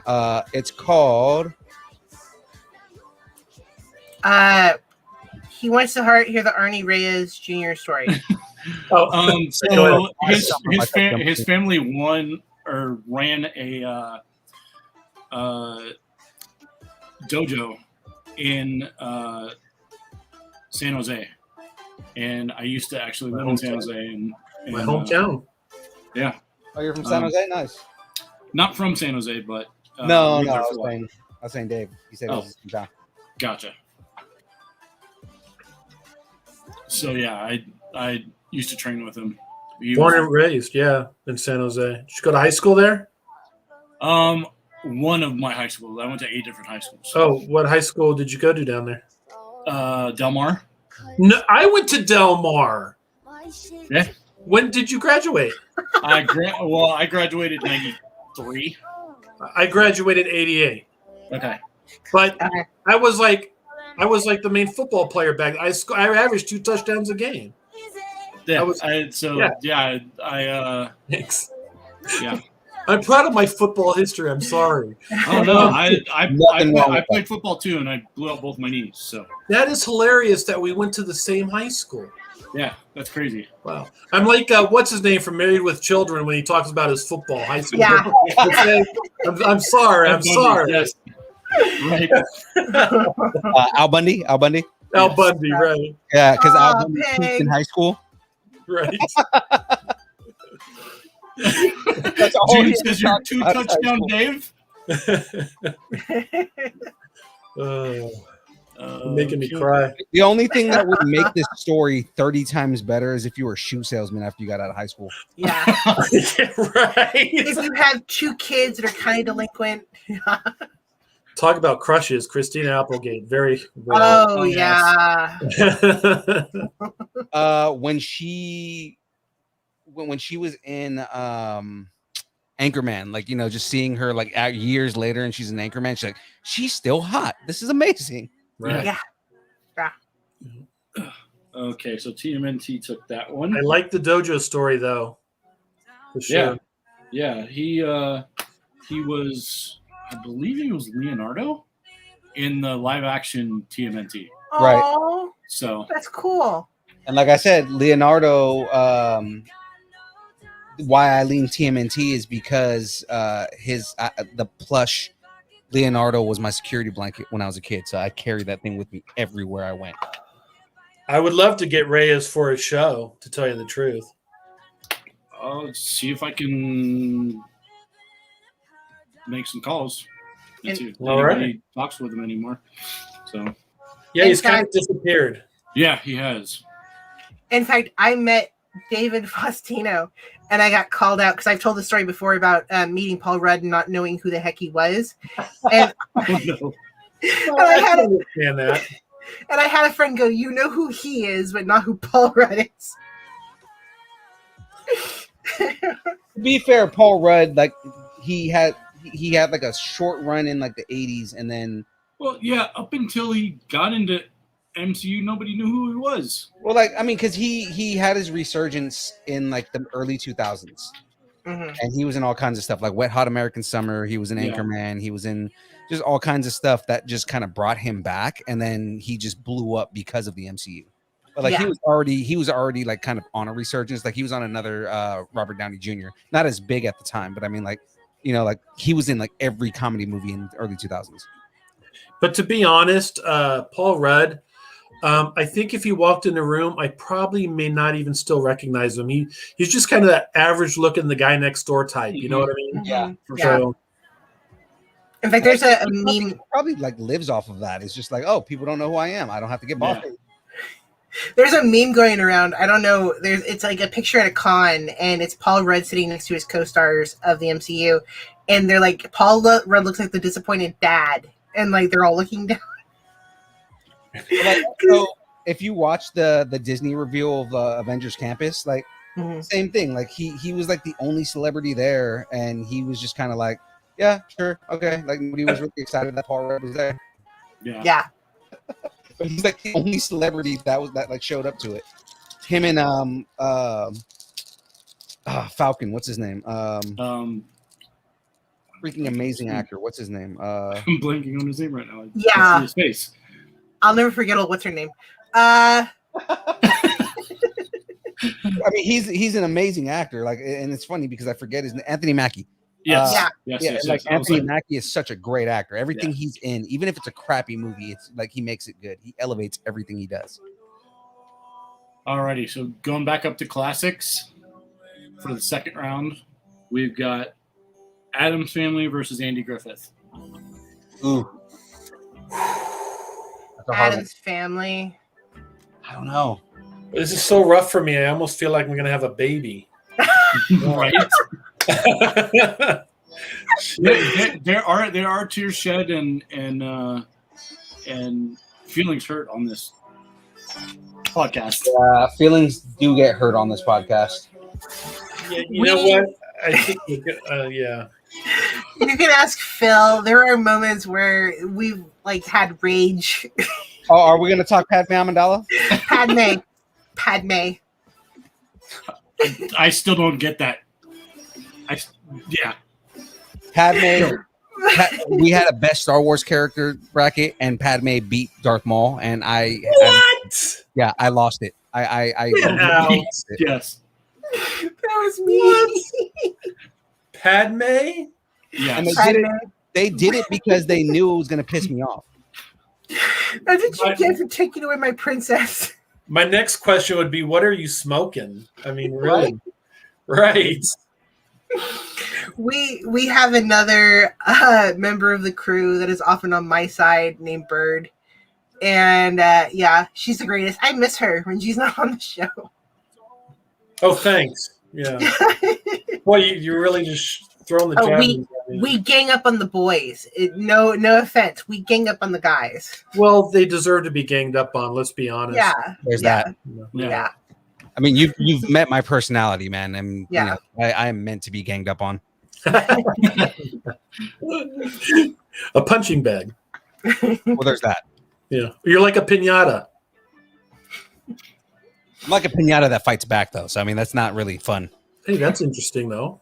It looks like Adam's family's taking the chat. Okay, so I shouldn't even have to vote on this one. Well, I'm standing up for Andy Griffith. Damn it! Uh-oh. There's two for Andy then. 3 for Adams. One Andy. Okay, so there's 2 Adams. Andy, 2 Andy. Andy. Actually, that makes it 3 Adams because I went Adams. Okay. 2 at Andy. Oh, all right. I don't know if you guys saw this. Oh, yeah. Tim Donaldson. Tim. Yeah. Someone wrote something about a Jawa. I cut something. I've never met Tim, but I want to. He sounds like the I've met coolest him guy. multiple times. He's so cool. I mean, literally, his name is Cool Jawa. So I mean, yeah. Someone wrote something about Jawas about coming to a show. I think right there. Check it again. So, I can answer that now. Yeah, we have Kyle Pasek coming to Powerhouse. He played a Jawa in Mandalorian, but also one of the bounty hunters on the Mandalorian. The reason why we have Kyle Pasek at our shows is because he's credited. You know what credited means. Right. And the other Jawas are not credited. So Tim Donaldson was one of the Jawas in the. He was the original. Original. So to qualify to be a guest, you have to be a credited actor. Gotcha. That's like a prerequisite that we have. Okay. Yeah. Or you know how many emails we get from like, I played in the Avengers Endgame. I was the security guard, 5th to the back. You're an extra. Yes. You're an extra. Yeah. But we get those, and I'm like, you have to be credited, you know. Isn't Tim Donaldson credited? No, he's not. He's somebody went back and found all the actors that were in that scene, and like they begged them to start coming to cons, and he's gotten like a big following, but technically he's not credited still. Oh. I mean, if they can change who shot first, they can change. Yeah, right. Yeah. I'm a traditional Star Wars guy. I'm sorry, but you can't change the tape, man. It's just it is what it is. There's no apology. Han shot first. Right. Han shot first, yeah. You can't change that. Okay, so I think we have commercials that are not sponsoring us. Oh yeah, let me. The problem when you stream from YouTube. Yeah. All right. Next up, we have Batman versus Happy Days. Batman. No. Boy, this is right. This is a coin flip. I mean, this is like it's totally unfair. Oh yeah, it is. We heard my story earlier, so I lean Batman. I'm gonna have to lean Happy Days. They're both equal in my book, though. I mean, they're both good. The whole thing is again, I have more attachment to Adam West and Batman, so that's why. Sure. But the question is, what is a better? I mean, if you just take the shows away and you just heard the music, What is the better song? Monday, happy days. Tuesday, Wednesday, happy days. And then that versus Batman, Batman, Batman. I kind of lean Batman still. But you want to know that Happy Days they play that on Sirius Satellite Radio 70s on 7. They play the Happy Days song periodically, which is interesting. I guess it was a big hit back then. Yeah, that and Saturday Night Fever. Oh, I see Mariah, Julie, and Tyler are Batman. I don't see any Happy Days. No. Are we Happy Days? I'm Happy Days. So one for Happy Days. For Happy Days. I stuck with Ron. Hey, remember me. Right. I died in the trenches for you, bro. We'll send this to him. Okay. I'm back. All right. So back to the 80s, we got Cheers versus Inspector Gadget. Ooh.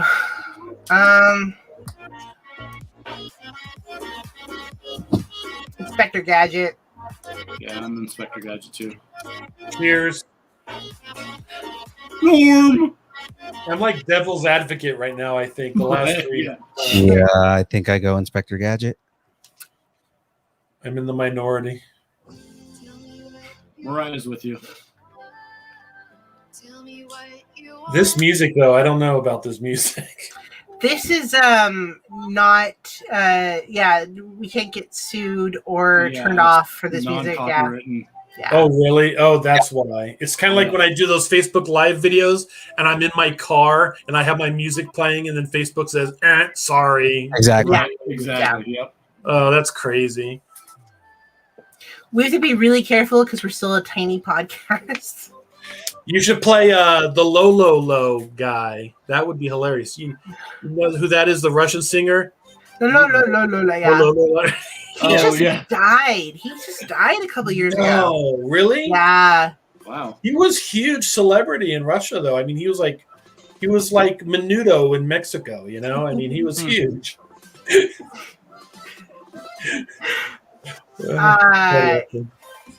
know, it's funny, and not many people know this, but I love other language songs, even when I don't know what they're saying. Like, yeah. My favorite band in Japan is Lady Baby. Baby. Yeah, Baby Beard. You just Google that. And what it is two Japanese teenagers, girls who rap, very cute girls, and a huge bearded Australian white dude dressed up like an anime lady. Yeah. And he calls himself Lady Beard. Yeah, it's the best group ever. They're very serious in Japan though. They're like very big. I mean, Japan is wild. I want to go someday. It's like baby metal. If you've never heard of baby metal, think J-pop mixed with like hardcore metal. Yeah, I've heard that. Yeah, I've heard that. Ooh. Yeah, it's very different. I'm gonna go to YouTube after this. Yeah, check out baby metal. Yeah, I've heard that. All right, so it looks like Inspector Gadget took that one by 1. Just eked it out. Oh, wow. All right, Golden Girls versus TMNT. No! That couldn't have been worse. Right? No! I refuse. No! Do I need to call Jackie to tell her You to just give went a on a hug? date with Blanche. Come on. No, I'm more of a Dorothy guy. Her sarcasm. Well, I will have to go with Teenage Mutant Ninja Turtles for this one. Yeah, Jackie gets a vote. James thinks that Jackie needs a vote. Jackie! I don't know why Jackie. I know James. I know that name. I know that name. He's the other host of this show. Yeah. James is? Okay. I know him. Me and James, and Dave, you may not remember, but we've met once before. Well, I can't see your face though, so yeah.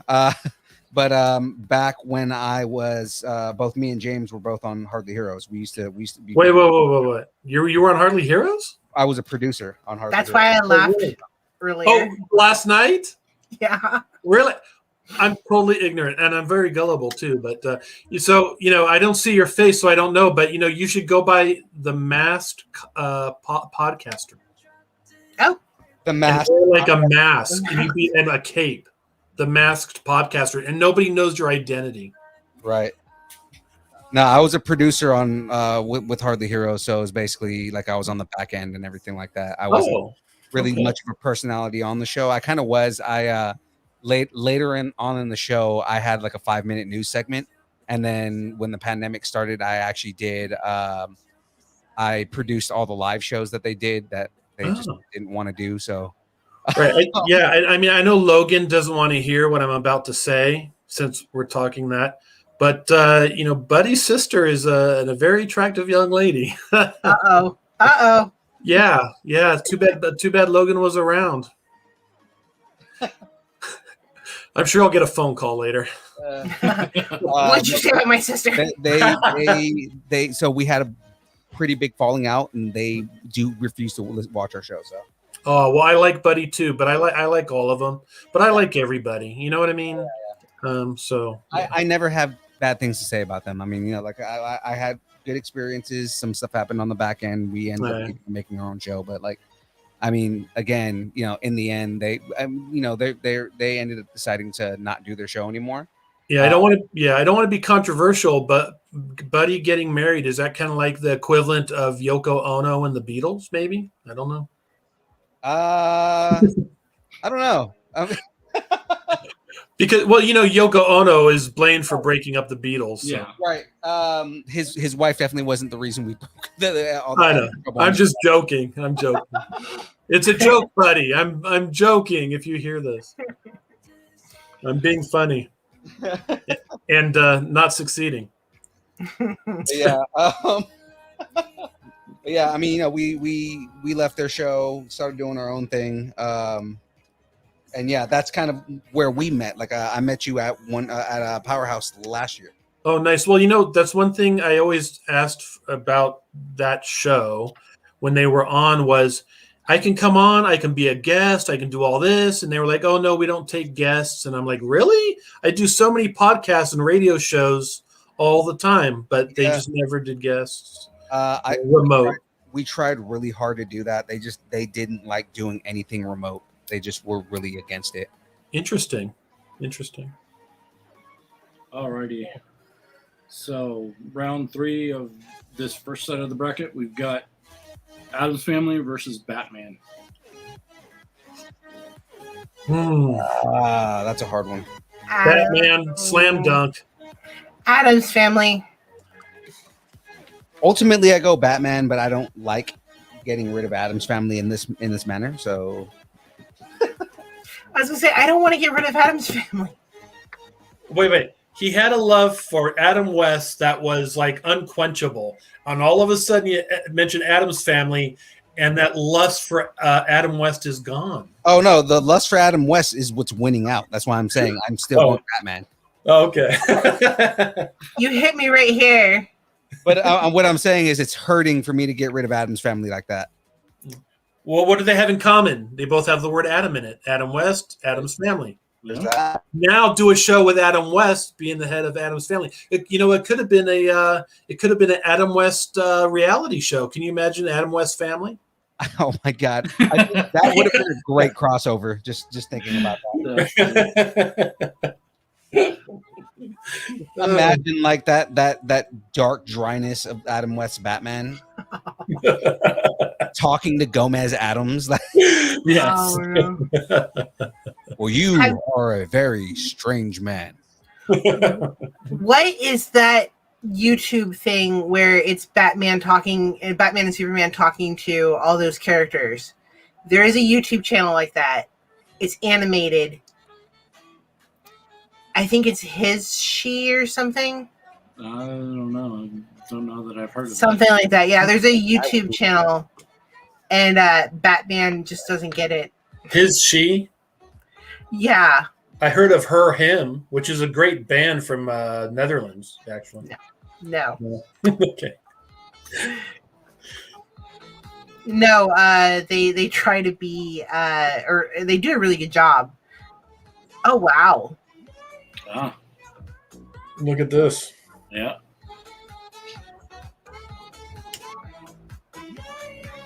I could never do Legos. I'm so jealous.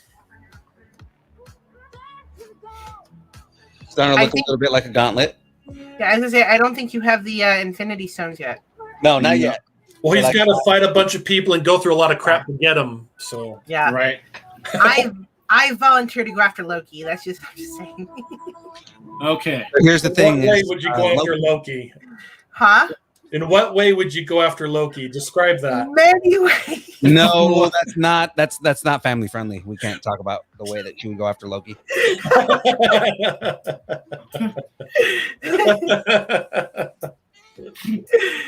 Oh, how it should have ended. Thank you, James. Yeah. I think her description of how she would go after Loki is like illegal in like 3 or 4 different countries. Now I'm so fascinated, though. I mean, you know, she has a not mild obsession with Loki. Yes. All right. Inspector Gadget versus Golden Girls. Golden Girls. I'm sorry. I love Inspector Golden Gadget. Girls. Golden Girls. Yeah. He may not speak to me ever again if I don't say Golden Girls. again, I'm in the minority. I'm gonna have to go Gadget.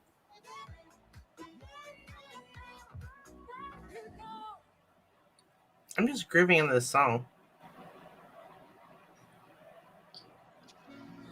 Yeah, see, the whole chat's behind you. They're behind me. Golden Girls. Golden Girls. Yeah. Yes. Okay, I gotta make a confession, and this is very serious. Go for it. I can't believe I'm confessing this in public. Uh-oh. I have never heard the Golden Girls theme song.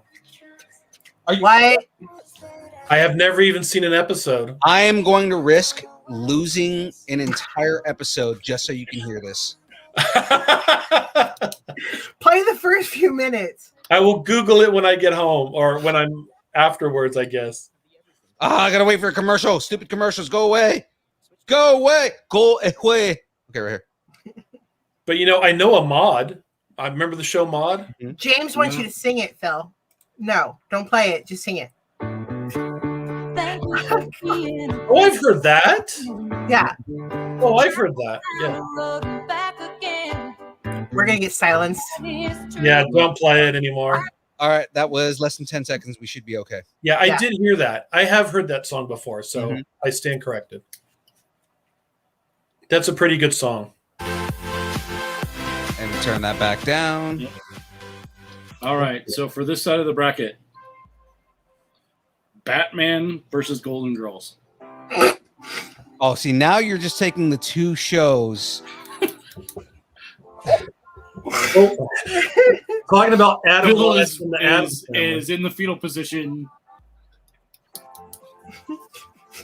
I would like to see Batman meet the Golden Girls. On one hand, it's like I want to pick Batman, but then I may, The votes can't hurt you. The votes can't hurt you. Yes. Jackie may Curling up in fetal position. If I vote Batman over the Golden Girls, Jackie may leave me. I'm just throwing that out there. Do it. That's a I mean, it's a chance. It's a chance you're going to have to take. I'm risking it, Batman. Woo!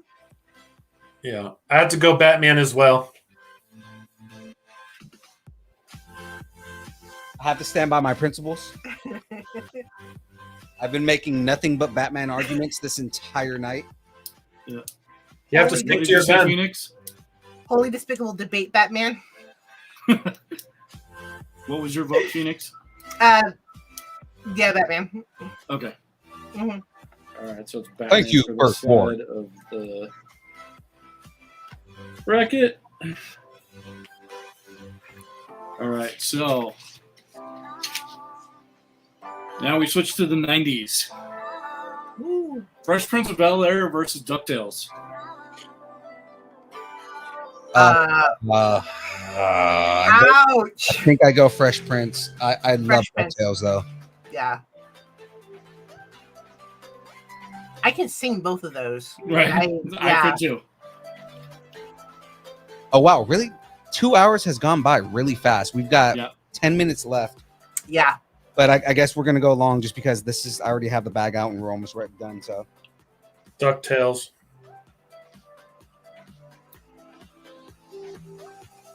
Yeah, let's do it. It's a special edition tonight.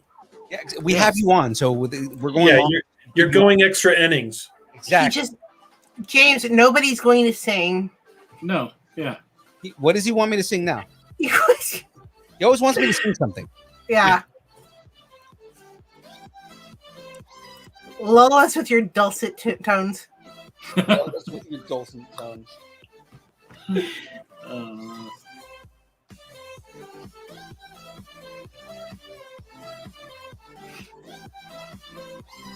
James wants to say thank you for being a friend, Dave. Oh, thank you, man. Absolutely, thank you for being a friend. Yeah. Thank you that's all. the song from Golden Girls. Yes. Oh, I get it. I get it. Right. Oh, where was that jet? Hilariously derailing one-liner.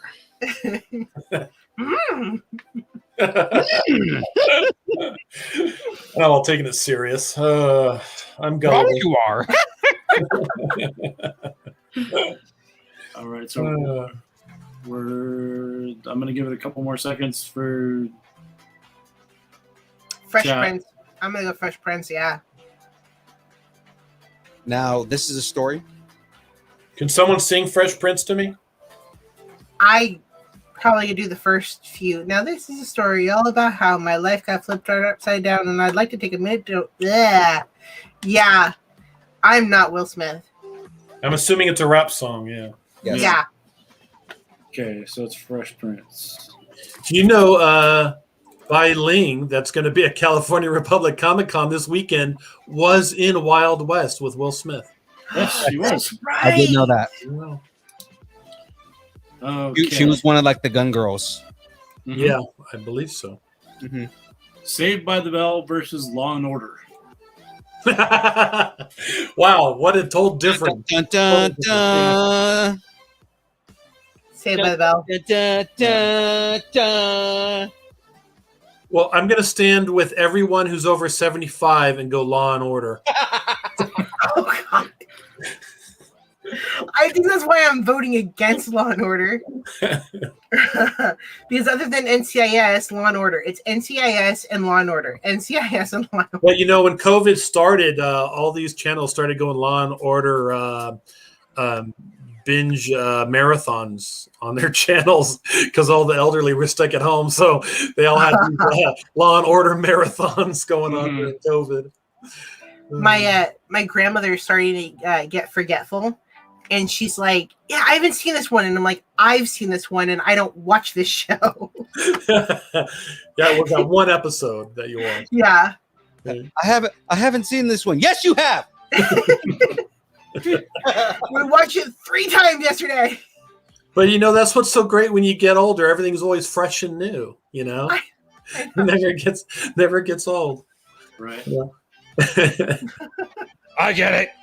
until you forget who you are, and then you're in trouble.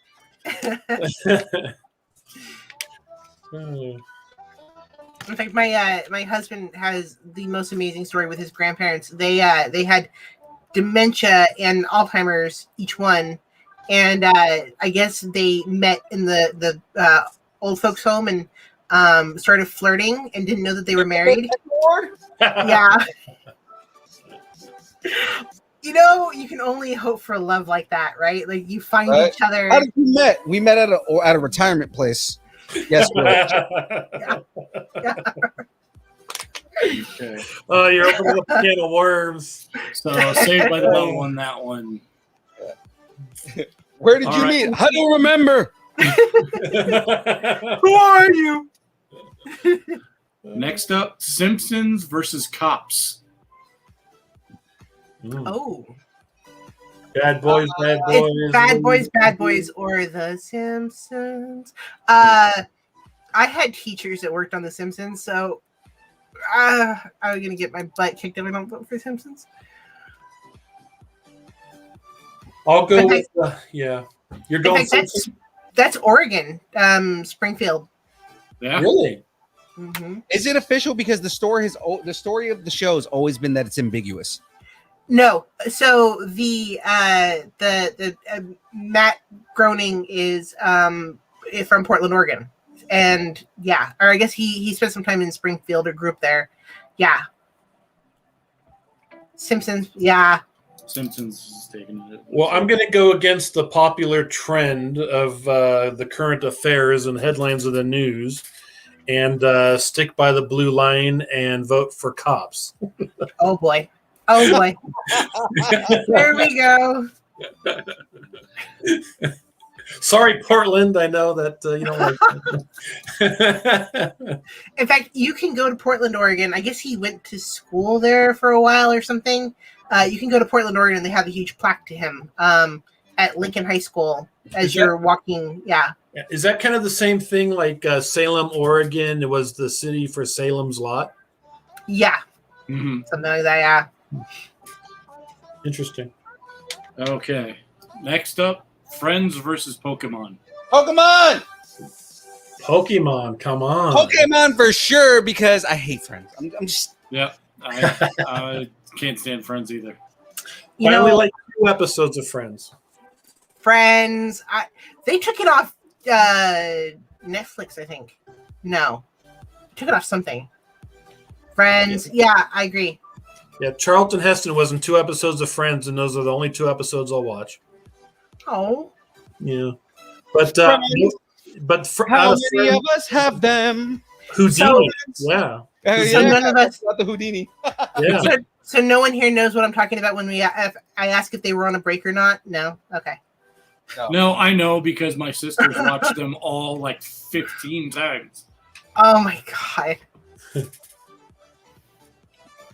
I like How I Met Your Mother, though. That's a good show. That is a good show. Yeah. Yeah. Yeah. Can I ask a real serious question? I Absolutely. mean, Sure. I really have been wanting to know this since American Pie came out. Okay, now am I the It's not only yet one? out. Real life, yes. Now, am I the only one who thought the redhead girl who talked too much was cute? Yeah. That's Willow on Buffy. Yeah.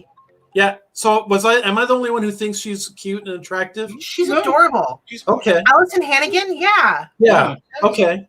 For some reason it's like, No, I agree with people you. don't like her, but I think she's great. Yeah.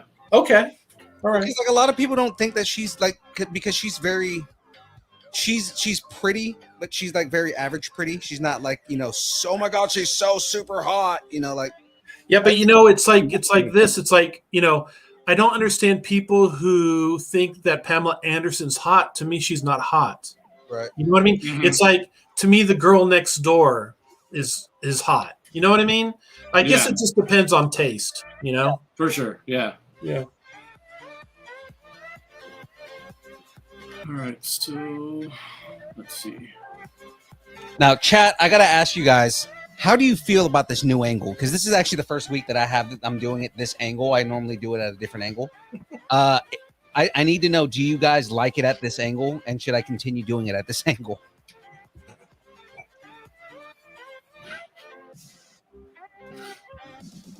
You truly want me to answer that one? I mean, if you want. It all looks good to me, actually. I don't know. I'm just fascinated that you're doing this at the same time. It's impressive. Yeah. Alrighty. That's the whole premise So- of the show, so thank you. Switch to the 2000s and today. Sopranos versus Kim Possible. Oh, Kim Possible. You know how many people mistake Kim Possible for Power Rangers and how much Yes. Call me, beat me if you want to reach me. If you want to reach me, it's okay. Wow. Yeah. Well, I was a 90s baby. Well, considering I don't even know what Kim Possible is, and I've never seen an episode of Sopranos, that was the only one that I didn't know either. I would go Sopranos. Yeah, Kim Possible is very much. It's very similar to Power Rangers. Is it? Not really. It is. Now I'm gonna have to listen to them side by side. Which Power Rangers? Go Power Rangers or like Wild Force? No, Go Power Rangers. Oh, gotcha. Go Power Rangers. No, Kim Possible's call me, beat me if you want to reach me. If you want to reach me, it's okay. I just can't wait until I hear myself on radio. Okay. Call me, beat me. Call me, beep me Beep if you want to me. reach me. Oh, BEEP. Okay, I was like, wow, what's going on? That went dark for a Disney show. Does that kind of go with what would happen if you met Loki, though? I mean, you know. Yeah. There is a high possibility that she would allow Loki to do that. So I'm just putting that out there. Just saying. Just throwing that Wow. Wow. You're right. Actually, there was a question the other day about what would she let Loki do, and I commented, leave. Hello, Tom Hiddleston. I got one. Yeah, California can be right over there. Like, what would you let Loki do? Everything that I'm forgetting his name. The dude who his girlfriends came out and said, what's his name? He was supposed to be Batman. Robert Pattinson? No. Armie Hammer. Oh. Armie Hammer, Lone Ranger. Yeah. Well, I mean, like, because Armie Hammer, it came out that he has like these weird relationships. Mm-hmm. And like his ex-girlfriends came out with like, oh yeah, no, yeah, he like just all these weird things between them. Like, I think if Tom Hiddleston wanted to do that, I think. Well, when I first heard of the Lone Ranger movie, I said, who would name themselves after a powder in an orange box? I thought it was Arm & Hammer.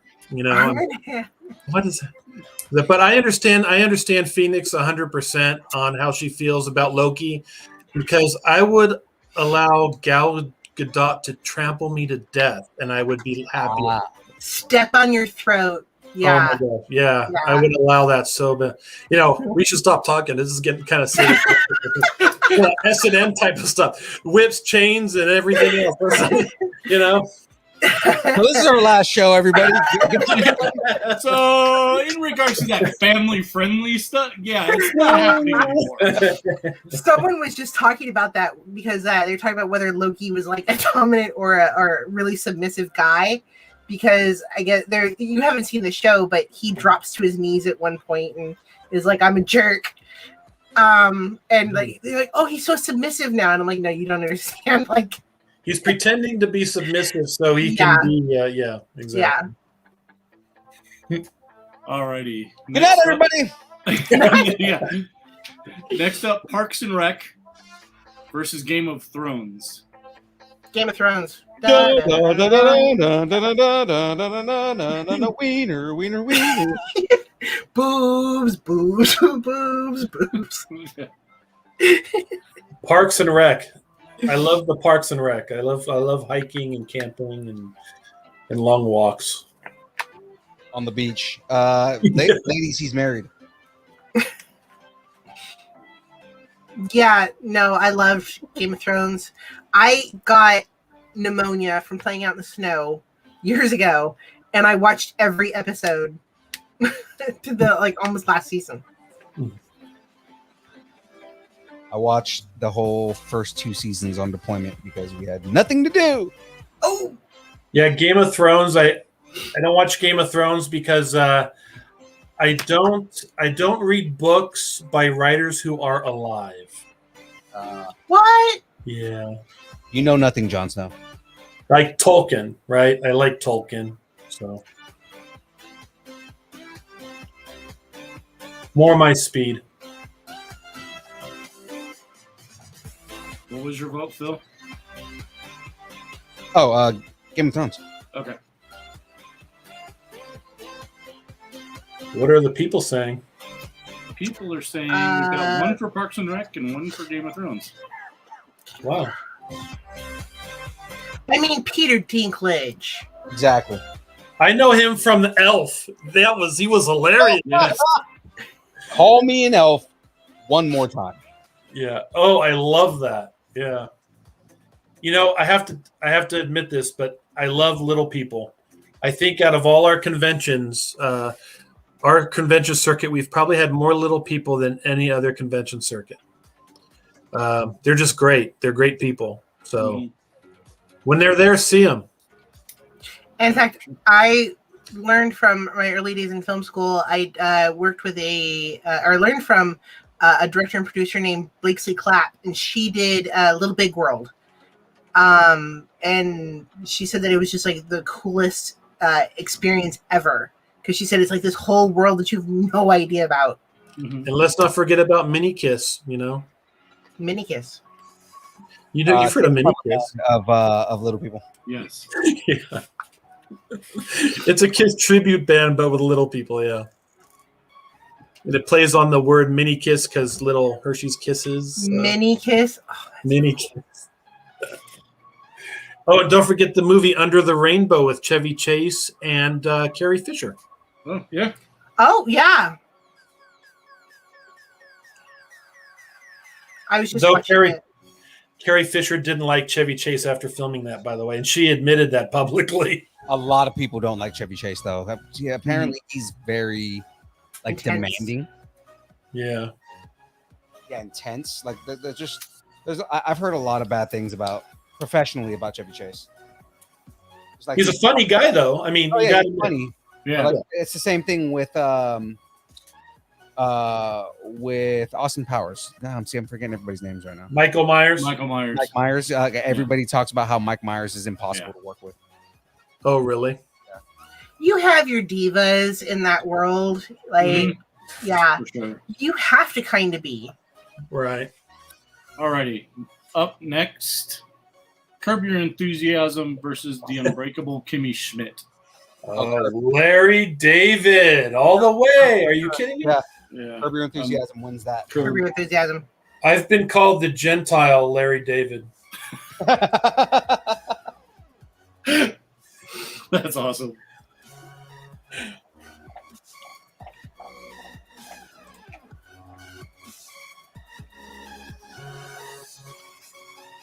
Yeah, I actually got a message. James is like, "Go put your horns on." I'm like, "No." Oh, your Loki horns? Yeah. Oh my gosh, let's put a whole new image. Yeah. I've got two Loki costumes. Technically 3. It's damn near John Cena-ing right now. Look at that. It's got 3 fingers. Yeah. Is it really like that? No, it's not. I haven't put the other finger on yet, but I mean, that's just okay. I'm building the fingers right now. You know what? I think MCU and Victoria's Secret should do a crossover and sell MCU lingerie. Yes, please. I would wear the heck out of that.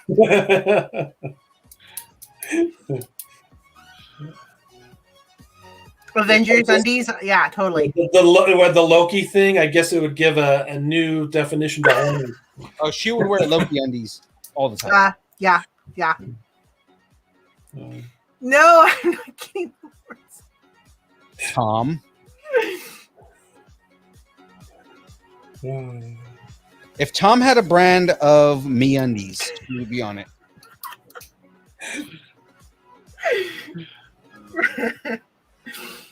Yeah. Introducing Tom Hiddleston branded MeUndies. Someone talked about doing a scent that what Tom Hiddleston smells like or something, and I was like, I might buy that.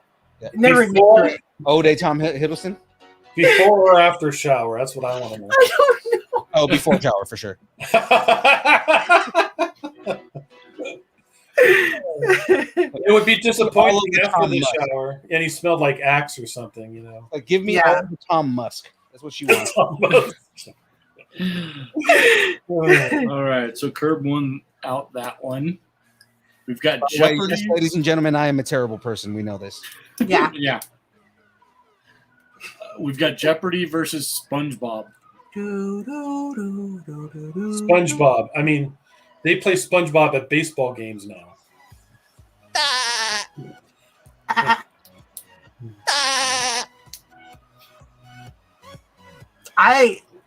You know what's funny is I don't like the theme song, but I like that Friends song they have. F is for friends who do stuff. Yeah. Yeah. F is for friends who do stuff together. U is for ukulele. N is for anytime and anytime around. Is that what the real words are? James really wants you to get those horns, though. I might turn off the camera for a minute and get them. You're going to have to, because now it's like everyone's anticipating it, you know? We want to see what these horns look like. Get the horns!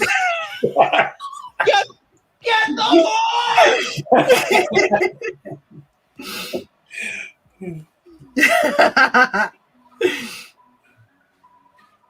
All right, while everybody's voting, I just tell James, if you show everyone yours, he's got to show his. James doesn't cosplay. He should. James is feeling a bit horny. Thank you. Thank you, everybody. Tip your waitresses. Yes, thank you, Mariah. N is for anywhere, anyone, anytime, down in the deep blue sea. Down here in the deep blue sea. Well, here's your problem, SpongeBob. You have it set for M for Minnie instead of W for Wumbo. I do love Patrick, though. Yes. He says someone has to wrangle the crazies. Oh, I'm too busy producing. Someone has to wrangle the crazies. Who's wrangling them? Nobody's wrangling him. Nobody. Yeah. What are you producing right now? Are you producing your children again, or like what are you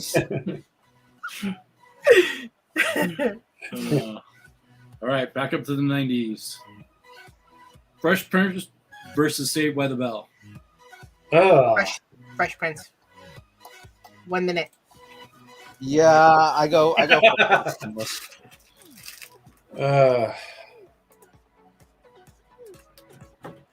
Saved by the Bell, I guess. When you wake up in the morning, and I don't remember the rest.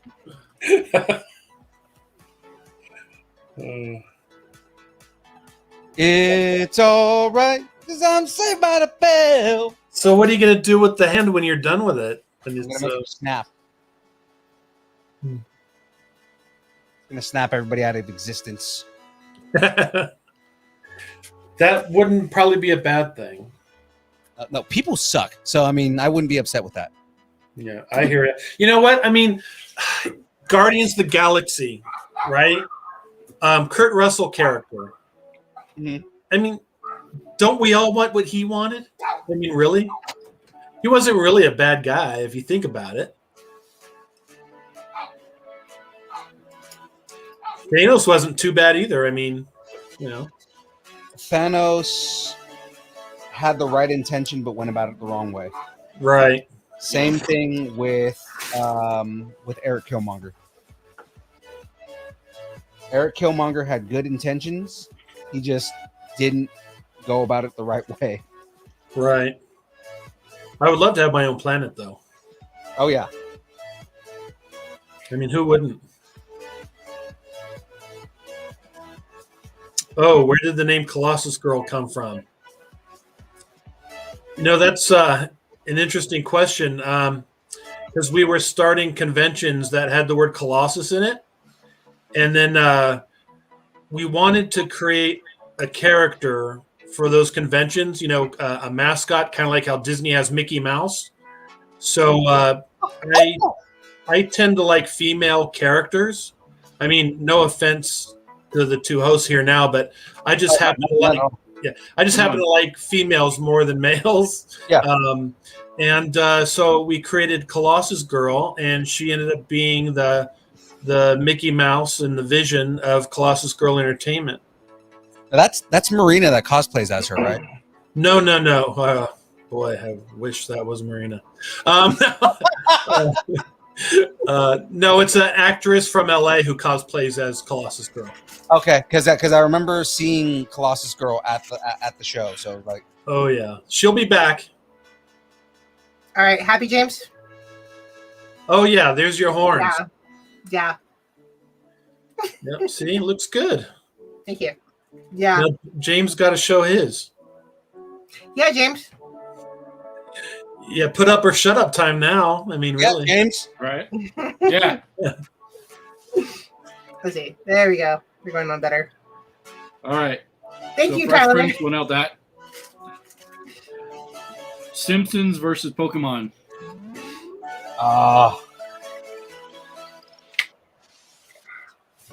That's a tough one. Pokemon.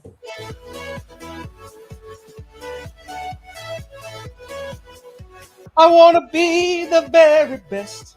Ooh. Like no one ever was. Dun, dun, Pokemon. To catch them is my real test. Train them is my cause. Oh, my cause. My bad. Yeah. See? I like the question James posed to me, though. Thanks for asking that question. He wants Colossus Girl merch, too. Is there some? Ooh. We do have posters of Colossus Girl. We actually have a Colossus Girl rated R poster that you can get. Yeah, it is available at the conventions, but it is something that you have to request at the ticket booth. So is she like murdering somebody, or what's happening here? No. Are you familiar with the Zenoscope covers? Like Zenoscope comics? If you Google Zenoscope, you'll see that they're very kind of racy. I was gonna say it's probably something I've seen, but I'm just not. It's like Ralph Tedesco. You know of his work? Mm-hmm. It's kind of like that. It's very centerfold cover type stuff. Gotcha. Yeah. And there's one of Meadowlark as well. And I know James asked how we created each show, and each show is created based on the area that the show is in. You know, hence Meadowlark is the state bird of Oregon, so it's Meadowlark Comic Con and so forth. So each show is representative of the area. But we do have Colossus Girl merch. Posters, anyway. We do have a powerhouse. We do have a cosplayer who plays as Powerhouse, and he's actually a correctional officer, but he's been out on injury, so he can't cosplay. So it's unfortunate. Yeah. The character alone in his pictures, he's like huge. Yeah. And the cosplayer we got is huge as well. So he's really good representation. He's just on injured reserve right now. Have you seen our Gemstar? Have you seen the girl for our Gem State Comic Con? She's really good too. She's almost like spitting image of the poster. No, I haven't. You know what I'm gonna have to do is like just go to the website and look at like past cons to see pictures of them.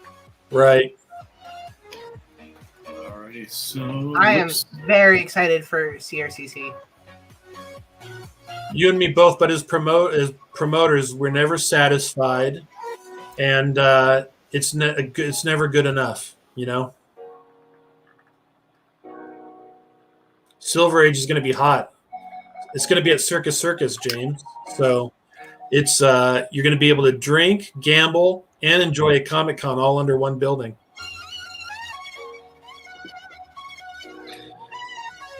all right. To the 2000s, Pokemon won out in last one. So Kim Possible. Everybody wanted to be the very best. So Kim Possible versus Game of Thrones. Oh. Do I have to vote? Yeah. Remember, he's not a fan of either. So Yeah. Oh, my childhood versus my adult years. Yeah, I was big Disney Channel fan around that time. In fact, I think that's all I watched. I'll do Kim Possible. Call me, beat me if you want to. Speaking just James, I just want to let you know we're thinking about doing another show in Sacramento. So, Ooh. I know. Logan for years been telling us we should do one up in Sacramento, and now we're seriously thinking about it. So that's exclusive. That's exclusive on your show. No one else has heard that. Exclusive scoop. Thank you. Yeah, we won't tell anyone. Times more of it.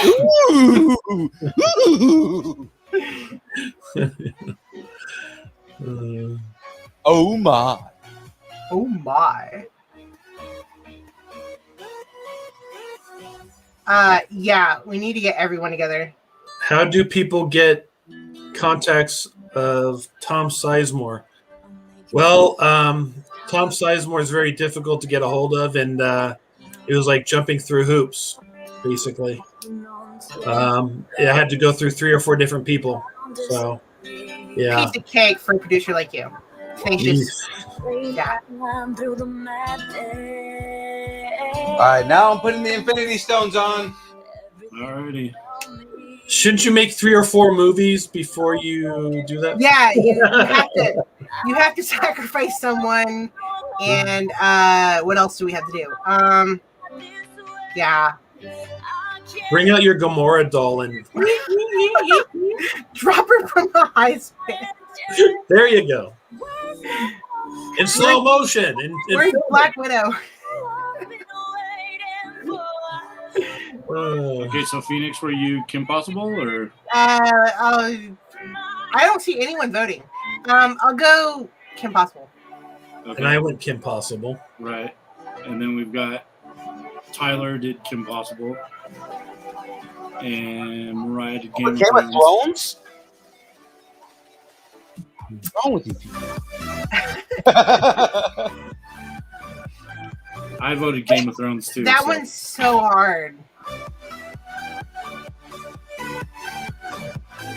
And I guess James was asking how we get our locations. We talked about it earlier. We try to find locations that don't have conventions or places where people cannot drive to like LA or those big cities to go to conventions, or we find places where people just can't afford those big shows. So we go to them instead of them coming to us. I mean, there's places out here too, like that. Davis and Woodland are way out of the way, and you don't see a whole lot of conventions out there. Yeah, we've been, I've been looking at the California, the State Fairgrounds, Mm-hmm. but people tell me to stay away from there. They say it's really bad. Is it really? Yeah. I don't know. I see that little golden bear up on the thing. I go, oh, that looks so cute. Let's do a show there. But people tell me no. Yeah. It's the Soul Stone. I don't know. Yes, Cal Expo. That's the name of it. They do fireworks out there. They do all sorts of stuff. They're doing or have done the eat thing. I forget what it's called. I know it's called. Fest. Huh? Tattoo Fest. Yeah. And he's snapping his fingers. Nice. They can't even reach, thankfully. Hey, James, drop me an email about the new convention center. That sounds interesting. Yes. That's where Sacramento Anime is every year. I probably won't do that one then because I don't want to step on toes. Not stepping on toes. They are kind of a like low-level, smaller con like yours, but they're completely anime. Well, thanks. Boy, you're just right in the heart. Several times today. not San Diego level is what I'm trying to say. Oh, I have a meme for this. Hold on. Uh-oh. San Diego started with 10 tables, you know. Huh? San Diego started with 10 tables back I in know. Yeah. You just never know what happens. Yeah. So, how many tables did you say are at yours? We average between 100 and 200. Wow. So Phoenix calling the show a small show. This is where it hurts right here. I'm sorry. I don't know if you guys heard that. We're a decent size. Actually, you know, they just like to hide it better. Oh yeah. I know what. I like some of the. I like some of the more intimate cons. Like OhanaCon is a big one for me. I've not been to as many as I want to be. Yeah, they're really cool. I need to convert you over. I'm gonna have to do something. Bring out my paddle or something. We'll talk next weekend. I'm running away. I'm sure. I'm in trouble now. No, you're not. Right. How to navigate to the pandemic, James? That's a loaded question. I cannot answer in a minute. It would take a couple of hours. If you ever had a California team, Business Nerding has your back. Oh. Well, but do these 4 people agree? Or 3 people? I'm not including myself, but Yeah. Yeah. Well, Squinch is a little far. Squinch is in Colorado. Yeah, I'm in Colorado, so I'm not really like. You're in Colorado? Yeah. So outside Squinch, Denver. the cool story about how Squints became a part of the team. So it was basically he was someone that was in our chat all the time, and he was just like, "Hey, would you guys mind if I came on the show?" And I'm like, "Why not? Let's do it." Came on the show, and then he's just kind of been a staple ever since. So it's just been like, yeah, no, he's a part of our live stream. Well, this is a pretty good show because you got 3 different states in one conversation. Exactly. Yeah. That's pretty cool. So are you Mountain Time? Yeah, Okay, yeah. That's the best time to be in, isn't it? it is. It is. Absolutely. Yeah. Although winters, I don't work well with winters. Oh, I love snow. Me too. Not when you have steel in your body. Oh, well, you want to know something interesting? Not to get sidetracked, but my face here, all this is metal and bolts because I got into a basketball accident and my whole cheekbone shattered, and they had to reconstruct everything. Yeah, I was 17 when it happened. Yeah, but amazing work because on this side of my face, I looked like Elephant Man for about 2 weeks until they had to completely restructure my face bones. Oh, wow. Yeah. Yeah, it was a 4-hour surgery. It was pretty brutal. Yeah. Yeah. So I understand when you talk about metal in your body. It hurts. Yeah. Thanks for the close-up now that I mentioned that. Yep. We're trying to see it now. So it is. Yeah. I'm like one of those one of those alien movies that are running away from humans because they don't want to be examined and dissect. God. Now you're dissecting me. Well, we're running up on the end of the show here now, man. So are you ready for the dance party? Did she warn you about our dance party at the end? Oh, I don't have to warn you about the dance party. I don't know. I have absolutely no idea what you're talking about. So basically, we're about to end the show right here real quick. Before we end anything, do me a favor and go ahead and plug California Republic, man. I was doing the Batman. But yeah, go ahead and plug California Republic Comic-Con. Yeah, this weekend, Merced, California at the Merced County Fairgrounds is California Republic Comic-Con. We have Tom Sizemore from Heat and Saving Private Ryan, Bai Ling from The Crow, and Cesar Garcia from Fast and Furious. We also have C. Andrew Nelson from the Star Wars trilogy, Patricia Summerlin from Glow, and we have lots of Marvel, DC comic book artists, great panels. We have great cosplayers. Deadpool Fresno and Noel Seraphin, all those great cosplayers, and a lot of amazing. I got to tell you, you got to come out because there are more comic books and retro toys at this show than any other show in the past. I mean, it's huge. So if you're looking for like Shogun Warriors or GI Joes or Transformers, this is the place you got to be. And it's going to be fun, amazing. We've done some things differently this year because of COVID, and we've had to change things up a bit. We've had to be a little bit more cautious and spacing and things like that. But it's going to be a lot of fun. And I'll say this, Phoenix, it's not the size that matters, but how you perform the show. Yeah. So remember that. And also look for Powerhouse Comic Con in Pleasanton, California, October 9th, and just go to powerhousecomiccon.com. But ColossusGirlEntertainment.com, you can see all the shows that we do, 6 shows, 4 different states. If you buy a Forever Pass, you can go to any of our shows for the rest of your life. And we have people who go to all our shows in all the different states. And, we actually, Phoenix, you'd be surprised to know that we have a very interesting fan base that goes to all the different shows. And they just love the way our shows are very fan-friendly, very relaxed, very open.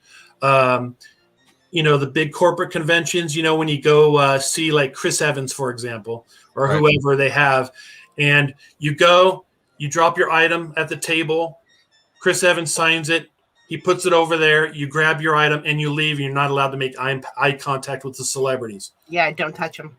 Right. Well, at our shows, you can sit and have a tea or coffee and put your arm around our guests and spend time with them. And we don't tell you to go away. This is your show. It belongs to you, and that's why we make it. It's all about you. It's all about the people who attend it. It's not about the actors. Even the actors know it's about the attendees. That's why they'll put your arm around you. So come out, have a good time. Hour and a half conversation with Flash Gordon at one of their shows. So I mean, it's great.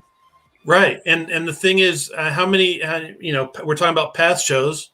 How many people can say they had pizza with Sam Jones, or meditate with Kerry Tagawa, or have lunch with Gil Gerard and the guy from Space 2001, I forget his name, Gary Lockwood. Have lunch with Gary Lockwood, and things like that. No one else does that. And if you have a Forever Pass, every show you can have lunch with the celebrities. Because when you're a Forever Pass holder, you are a celebrity. So, yeah.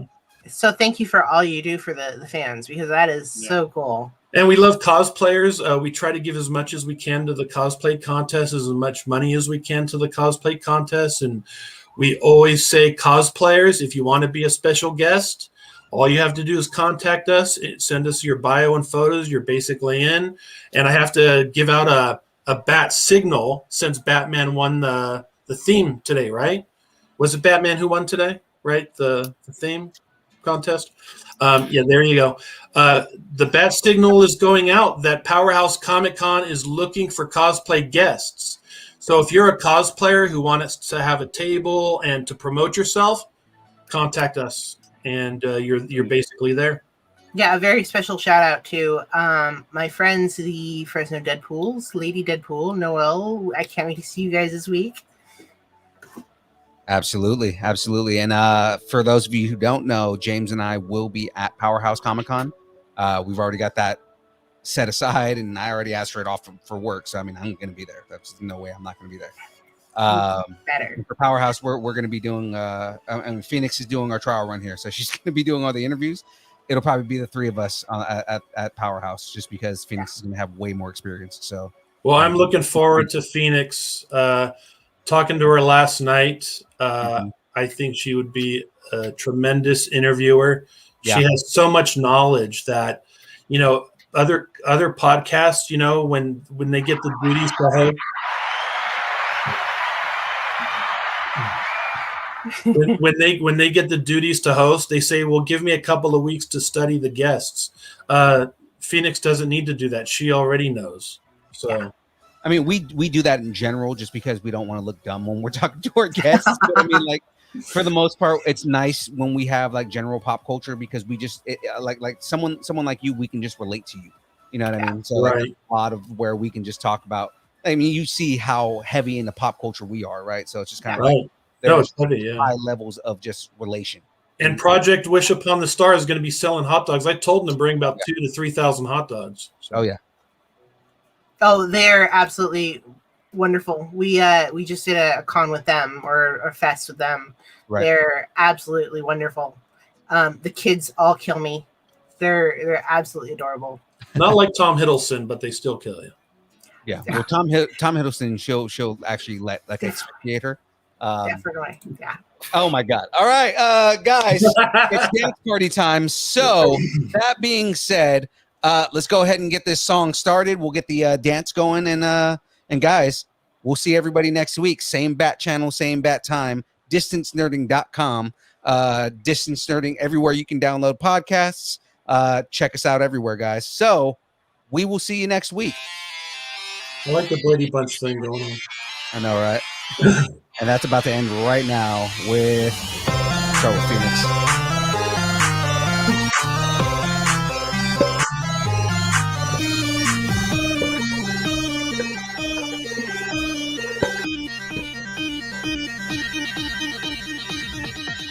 Distance Nerding.